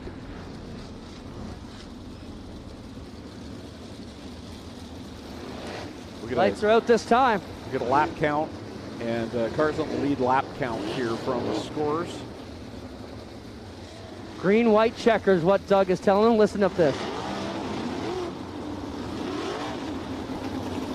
Coming to green this time. 33 complete, says Doug. Green, white, checkered finish. Can Ryan Turner complete the deal? Started on the pole. He's got Paulie Colagiovanni and Dylan Westbrook in his tire tracks. Green flag off a corner 4. Green, white, checkered. $10,000 to the winner. Turner to the outside, gets the run up the rail. Colagiovanni trying to go with them. We got one way off the backside of 2. Sean Evans, he'll keep it in play here. Will stay green. White flag is out for the driver of the Kingpin Farms, number 91. Ryan Turner looking to be the first hometown guy, the first Canadian from here at Ohsweken to get it done. Works it off of 3. Greg, take us home. Double checkers in the air. The winner of the 16th running of the Canadian Sprint Car Nationals is Ryan Turner. Paulie Colagiovanni 2nd. Dylan Westbrook 3rd. Matt Farnham 4th. Nick Sheridan 5th. Ryan Conium 6th. And we'll have to confirm, I think it was 7th for Corey Turner, 8th for Mikey Krutchka, 9th for Braden Cooley. What a run tonight for Ryan Turner. In baseball, they have such a thing as a perfect game. Well, tonight, it was Ryan Turner. He was stout from the drop of the first green flag. He meant business and won everything. As Rich Vleck would say, he checked all the boxes. We always go through that over Canadian Sprint Car Nationals weekend. And Ryan Turner, from the drop of the first green flag, showed that he was the dominant car in the Kingpin Farms Burger Barn Petro Plus Travel Stop number 91. There is going to be one big celebration from the Burger Barn crew tonight.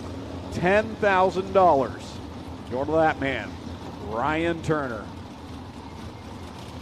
He and brother Corey have just been phenomenal here in 2022.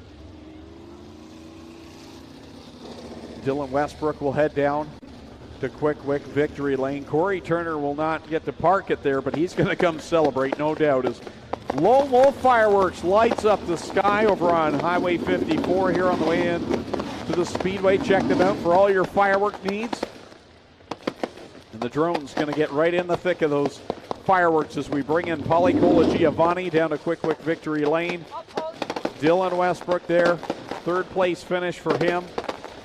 As we see Ryan Turner going across the scales, he'll make his way over if everything's A-OK. Yeah, you're right. All good.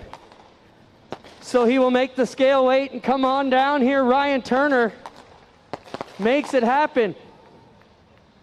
We'll wait for him to get his way around here. Get out. Westbrook will get out. Colagiovanni will get out. And we'll get a word with all of them down here. We still have a 20-lap modified race to come. And if you're hanging around the pits, we got a band tonight. We're going to have a bit of a party. So don't go anywhere.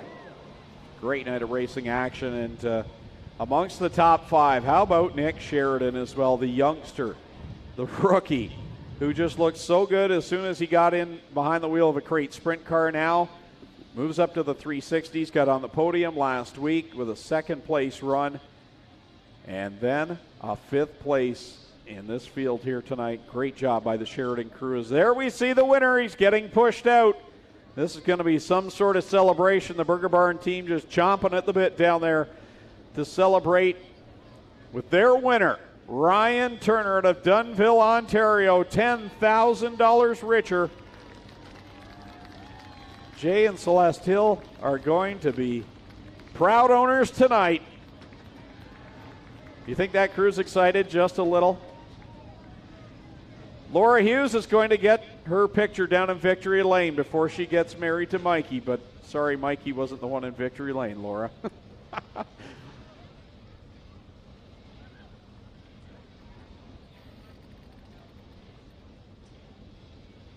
Here he comes. He gets it done, gets a kiss from the wife. Here he climbs up on the car. Fastest guy in Ontario lately. And Ryan Turner wins the Canadian Sprint Car Nationals. Brother Corey in there, Dad in there to give hugs up as these guys all celebrate. Well, holy heck, Ryan.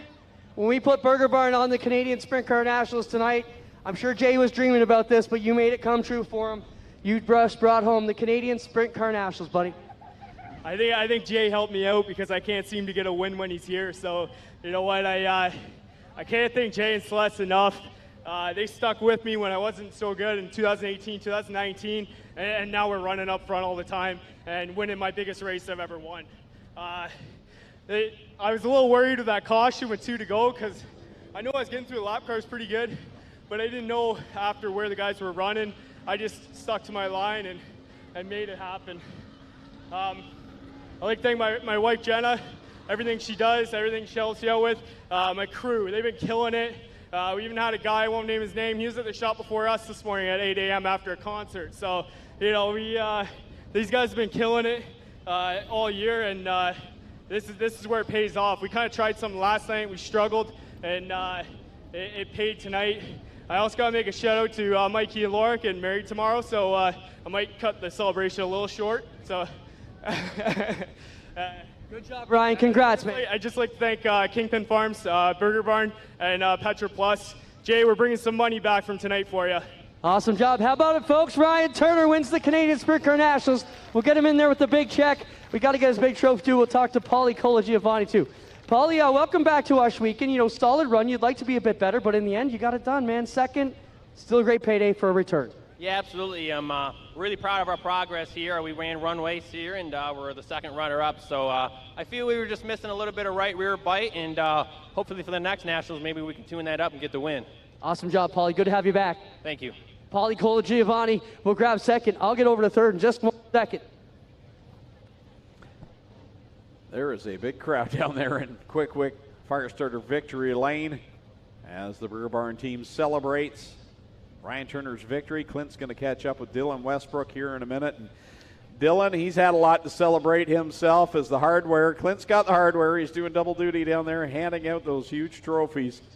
And We'll catch up with Dylan, who finishes third, who's just been on a tear himself, running his first ever NASCAR Camping World Truck Series race, and win down at Eldora last week. And he's down there on the podium, finishing third, already a victor here at Ohsweken Speedway on opening night. Greg, Curtis Gartley's down here wondering if Corey Turner won it. Dylan Westbrook comes across in third. D-Dubs, there's your trophy. Great job, Dylan. You know, not the return you wanted. You still want this Nationals bad. Didn't quite have the night you wanted. Yeah, still got a couple other things that we're going to try out for next time, but still pretty happy tonight. Just come out here and finish third, but yeah, just still need to find just a little bit more to be just be a little bit better.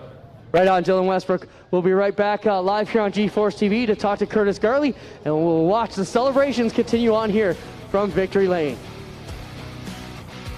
Early man discovered fire, but Quick perfected fire. Quick is the only fire starter that guarantees to start your campfire, wood stove, or fireplace without the need for kindling or paper. Find your nearest Quick retailer at quickquick.com. So who exactly is Fast Eddie? More than just a man, it's the mindset that runs through our blood like oil through an engine. Whether on the track or on the street, Fast Eddie is the spirit that drives us to go fast and keep going. Born in 1949 with no time to look in the rearview mirror, every story is worth telling, and every piece of Fast Eddie apparel has its own. Celebrate our mindset. This is Fast Eddie. This is combustion culture. FastEddieSpeedwear.com.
Welcome back to the Burger Barn. Canadian Sprint Car Nationals live here at Ohsweken Speedway. I got Curtis Gartley here.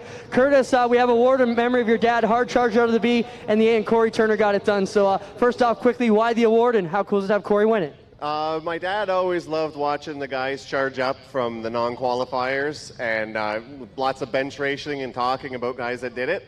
And I think he would have really enjoyed watching Corey come up from the back, like in the B and stuff like that. So it was entertaining. I really enjoyed it. We appreciate you getting behind it, Curtis. Corey, you pick up the hard charge award. That's kind of cool. Certainly you'd like to be where your brother is, but you had a pretty good night after a bad start.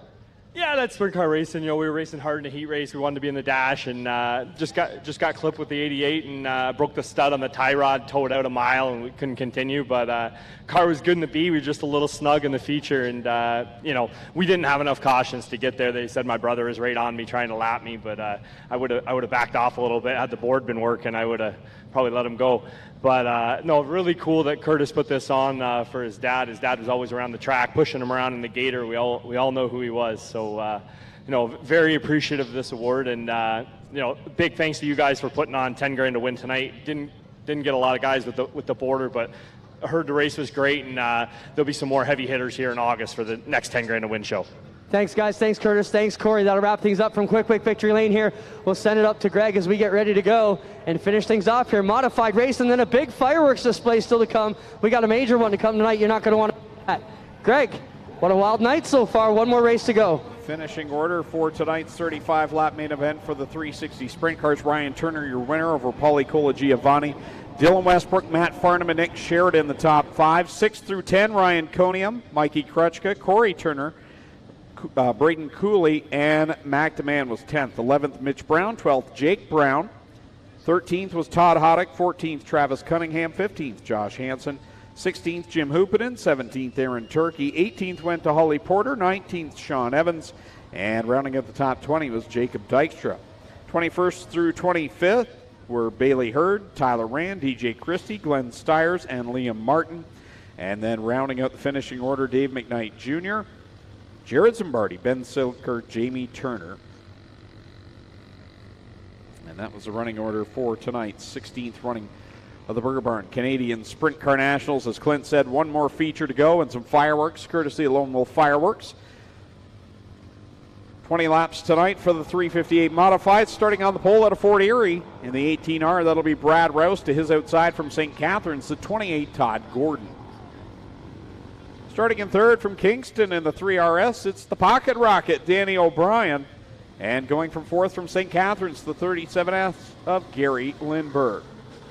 Pulling off fifth out of St. Catharines, the 33 is Tyler Willard. And going from sixth, he got a win last night at Humberstone. It's Heavy Chevy Chad Chevalier in the 12. Starting in the seventh spot, in car 0S out of St. Catharines, it's the mongrel, Jay Mallory. And starting in eighth from Welland, the Too Cool Machine of Derek Van Mill. Starting in ninth at a Wayne Fleet, the 72 is Tanner Podwinski. And going from 10th in the 0, be the Ohsweken Flyer, Glenn Stiers. Final feature of the night here at the Big O.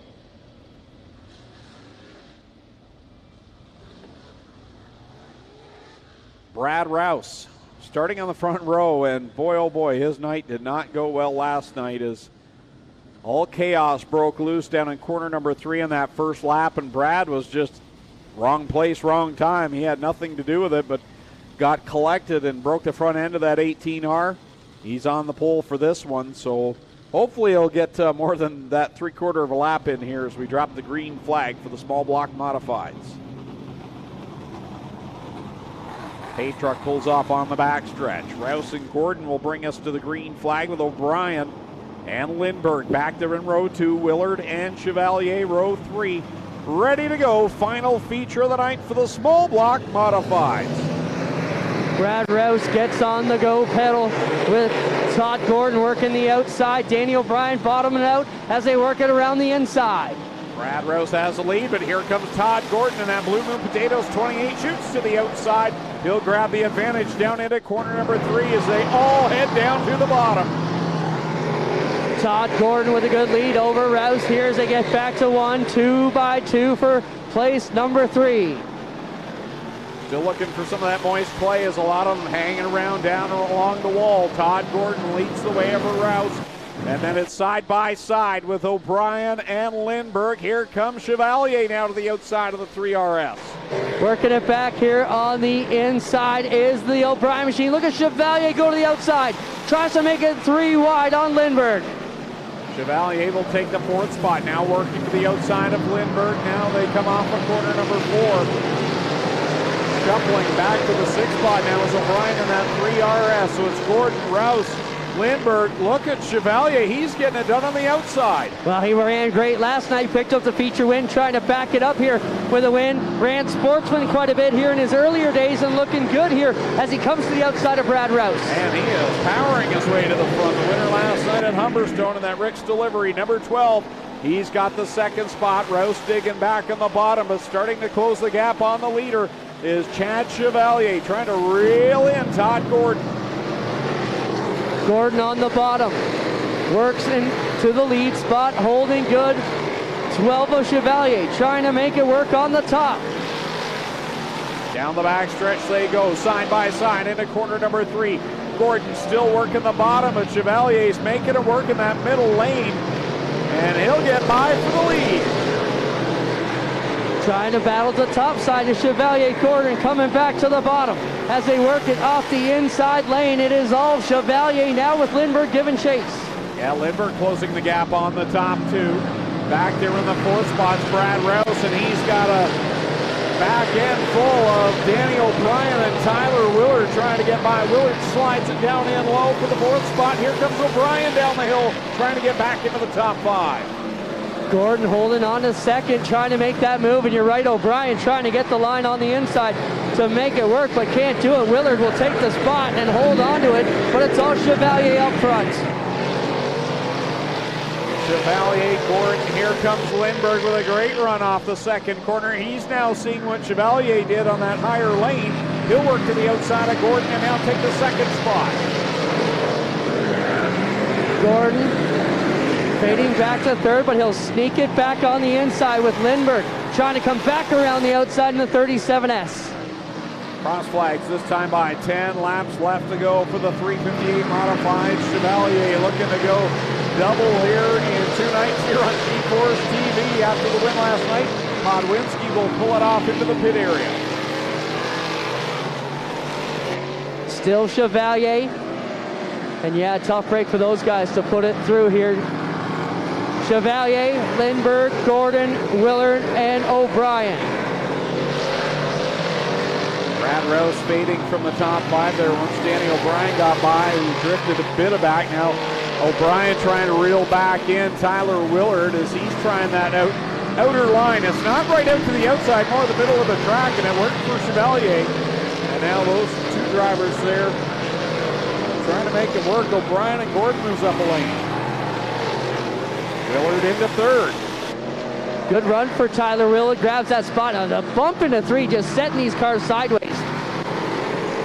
Oh, Gordon and Willard, close call off before. Oh, they're rubbing down at 1. If they didn't touch, it was awful close. The battle for the lead is on now.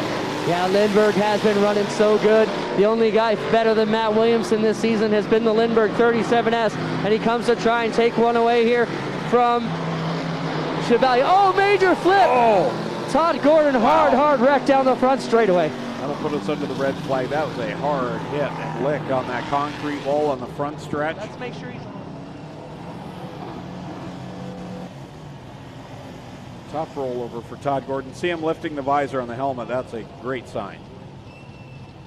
That car is chewed up.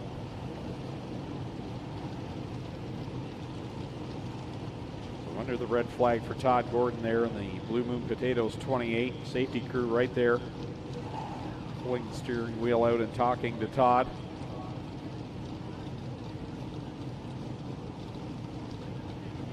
Todd's here talking to the safety crew guys, a bit shooken up as you can imagine, but for the most part looks fairly okay. He's working on getting his own visor and his own safety gear off, so we'll see what happens here.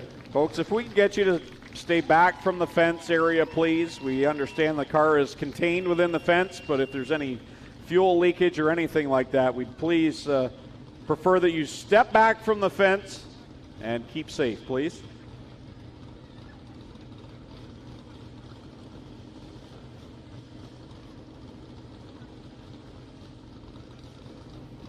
So they're going to cut one window support here and get Todd out. He's all right, though. For the most intents and purposes, we'll wait till he gets out. He's got his helmet off. He's sitting in the car just catching his breath.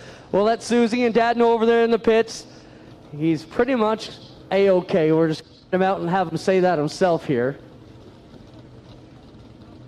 But what a wild wreck here, and this car is destroyed. Just the way it flipped was awkward. I didn't see what started that for Todd Gordon. I don't know how much we caught of it, but it was a violent. Probably the most thing we've seen here in a long time. Oh, he slid up. Wow, that's weird. Oh, the right front wheel broke off. That's why it dug in and did the twist that it did up in the air.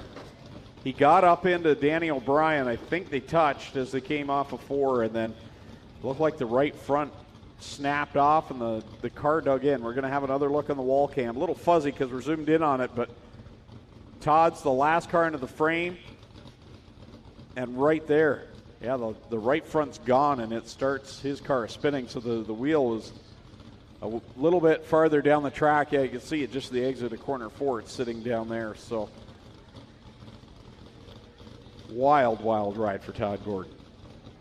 Todd here just talking to the safety crew, catching his breath, gives me the I'm okay look, so that's a great thing. We'll wait till he gets out. Just kind of catching the breath here, as you can imagine. What a wild wreck after breaking the right front off. Here he comes under his own power, ladies and gentlemen, which is a great sign here for Todd to get out under his own. Obviously going to be a bit sore and ginger. And Todd builds some great, safe race cars of his own in the street stock ranks. He's got a long way to go down there. We might need to get him a ladder, but he'll come down nice and slow off the berm. The safety guys will get Todd down here. And he's on his own 2 feet, which is a great sign, ladies and gentlemen.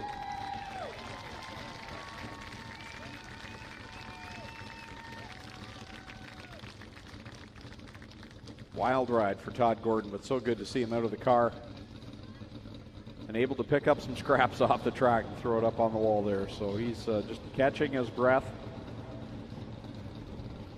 That was a violent flip.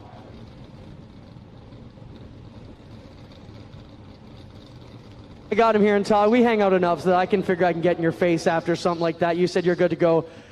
How about it, fans? Amazing that he's all right after a wreck like that, Todd. Looked like the right front broke off. There it is in turn 4. What happened? I think me and O'Brien, he kind of cut down. I come up, ripped the right front off, and I think it folded under the car and just catapulted me. I don't know. Once I realized it was in the air, I shut my eyes because it was a wild ride. Your dad, Susie, everybody's watching. Let them know you're all right. Yeah, I'm good. I'll be back in a minute. Thanks, buddy. Todd Rainbow Gordon, ladies and gentlemen, and he's going to have a lot of work to do this, get this one done. We'll get it off the wall. We got 6 laps to go before we throw up some fireworks. We'll send Todd back to injury reserve there, and we'll watch this one come off the wall here quickly. Yeah, his memory is exactly right, because if you watch those 2 cars, they both went into the same spot at the same time. Nothing malicious. No one was trying to body slam anyone, but they just went for the same real estate, and unfortunately Todd took the absolute worst of that, and it's so good to see him walk out of the car because, man, once you see the replay, if you haven't seen it yet, it's a wild twisting turn, and not the best resolution, but it tells the entire story for Todd Gordon. So they'll get it off the wall there. Yeah, so we'll have to get it off the wall with the record, then pick it up from the front as the front is destroyed. We're going to watch it another time.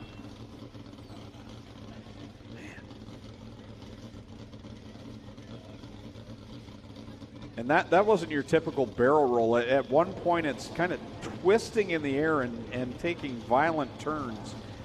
Not that a barrel roll is any better or feels, but it's keeping one singular motion. This was more of a twister as it came off the corner, and I'm sure that's why that's got Todd trying to catch his breath and probably made him feel a little dizzy in the car there. That was a wild, wild ride. So there you see what's left, and he was up on that wall a long ways. The new concrete backstretch and the concrete front stretch are quite a bit higher.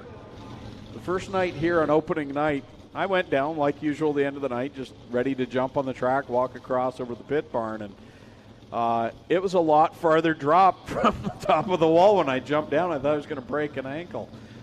Just talked to Josh Gutton here, one of the safety crew who works with the race med group at Merrittville and Humberstone as well. He was just telling me this is 3 consecutive nights with a catastrophic modified wreck. You had first Shane Pierce had a bad wreck that kept him out of here, then Bowman last night, and now Todd Gordon. Been a couple of crazy nights here for the 358 modifieds. Yeah, Mike Bowman's was a scary one last night as well.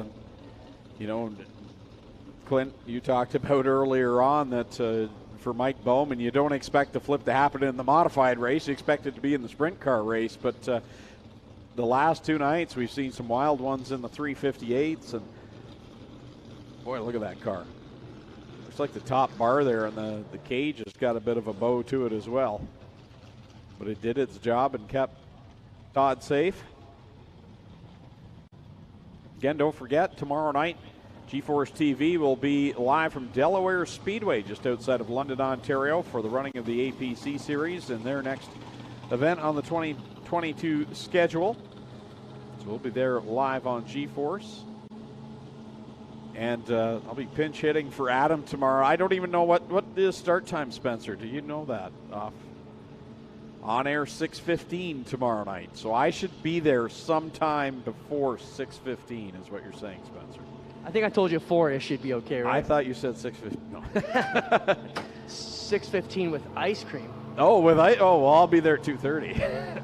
Okay, Spencer's got the wreck from last night. We're going to have a look at Mike Bowman's wild ride for those watching at home or on their phone here in attendance. And watch Mike down to the inside of ramps, catches the guardrail, and a wild up and over. And again, if he hadn't caught that guardrail on the way back down, he was going back out on the track.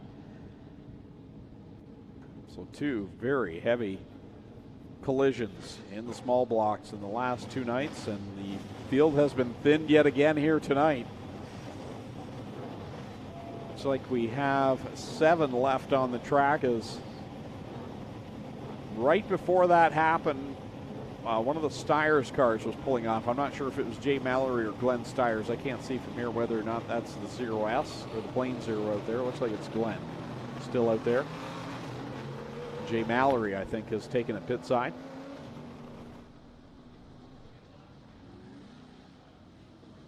That is correct. Glenn's still out there. Jay Mallory has parked it. White flag is out. 6 laps to go before a big fireworks tonight. And got a trio over in the pit area. Going to have some entertainment tonight as we celebrate the Canadian Sprint Car Nationals here tonight. Chad Chevalier choosing the outside here on this restart with Gary Lindberg on the bottom. Tyler Willard back there in third with Danny O'Brien to his outside. Brad Rouse, Glenn Stiers, and Derek Van Mill to finish it out. 6 laps here on Burger Bar Night at Ohsweken Speedway. Green flag comes out. Lindberg with the advantage, and he will streak away ahead of Tyler Willard. And on the outside, Chevalier trying to grab some bite and make it work. Trying to get a run off the corner, but Lindberg's going to shut the door on him and take the lead into corner number 3. You wonder if Chevalier's thinking, did I make the right choice on that lane decision?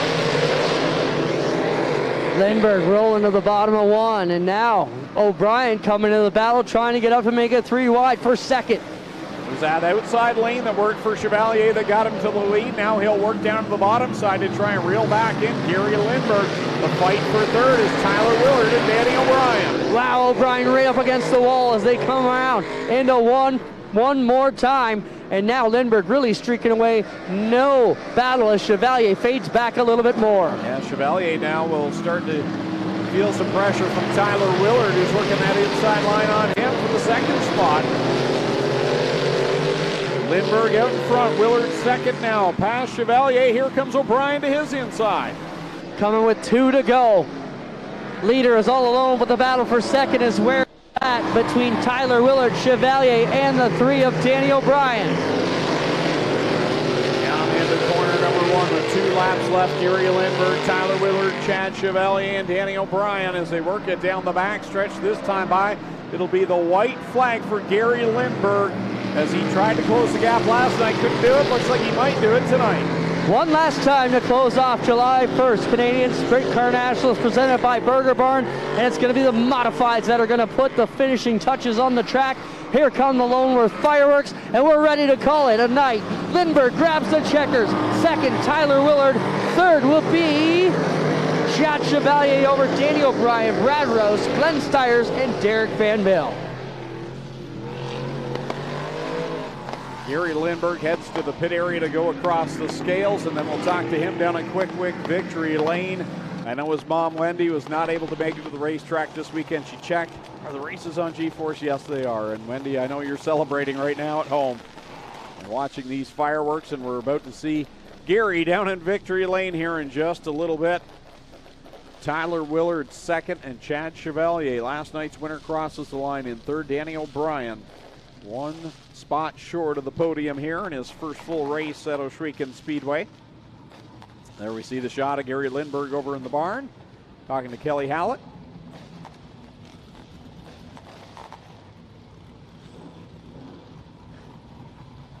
They're having quite a discussion down there.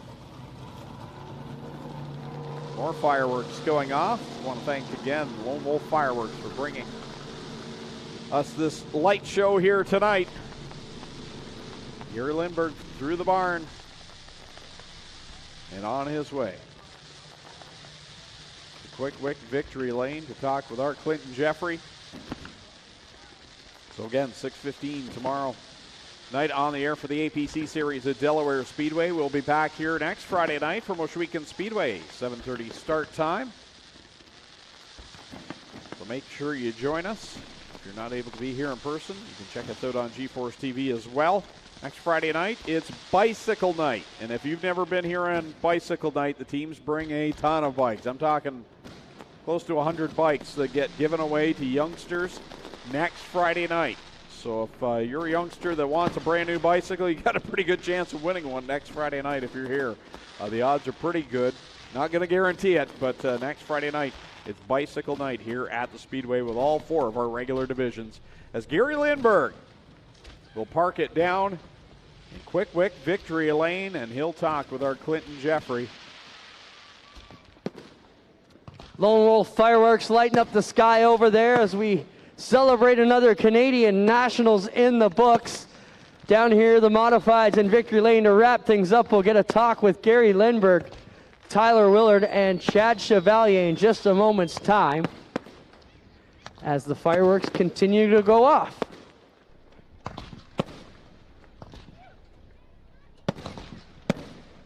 That drone is a long ways up. I'm talking, it's up there with the fireworks. I could just hear him call camera 7. I'm like, I don't see it, so it's either up there in the battle zone or not. Here comes Gary Lindberg out of the car, ladies and gentlemen. How about a big, quick Ohsweken Speedway victory lane for Gary Lindberg.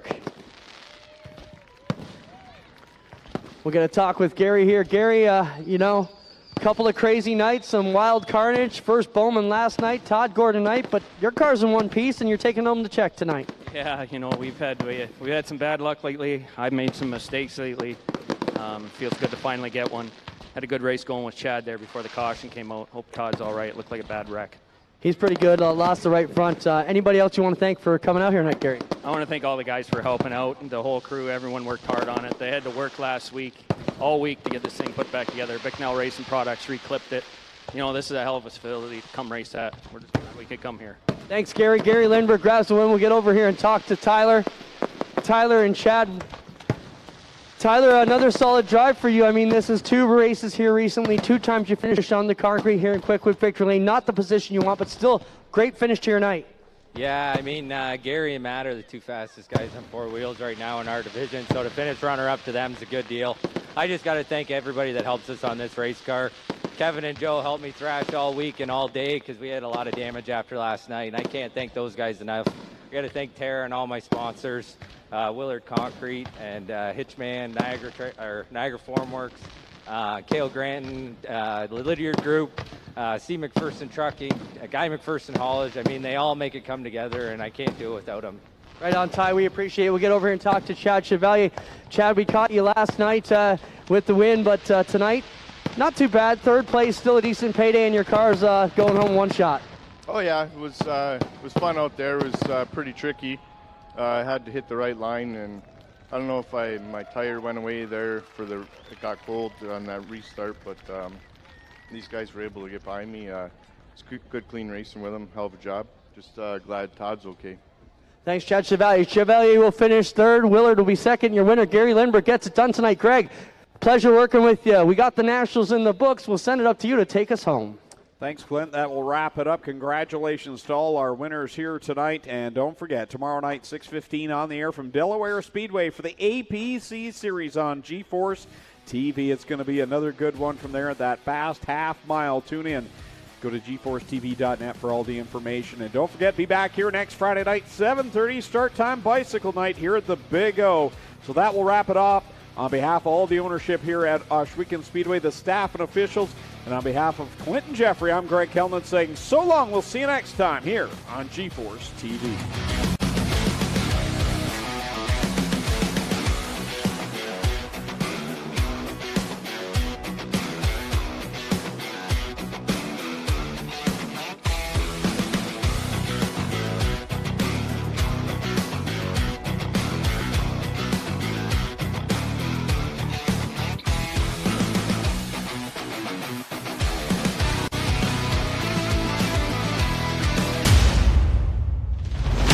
Copyrighted broadcast may not be reproduced, retransmitted, or used in any form without the authorized written consent of GeForce TV. GeForce TV would like to thank you for your support and for watching today's broadcast.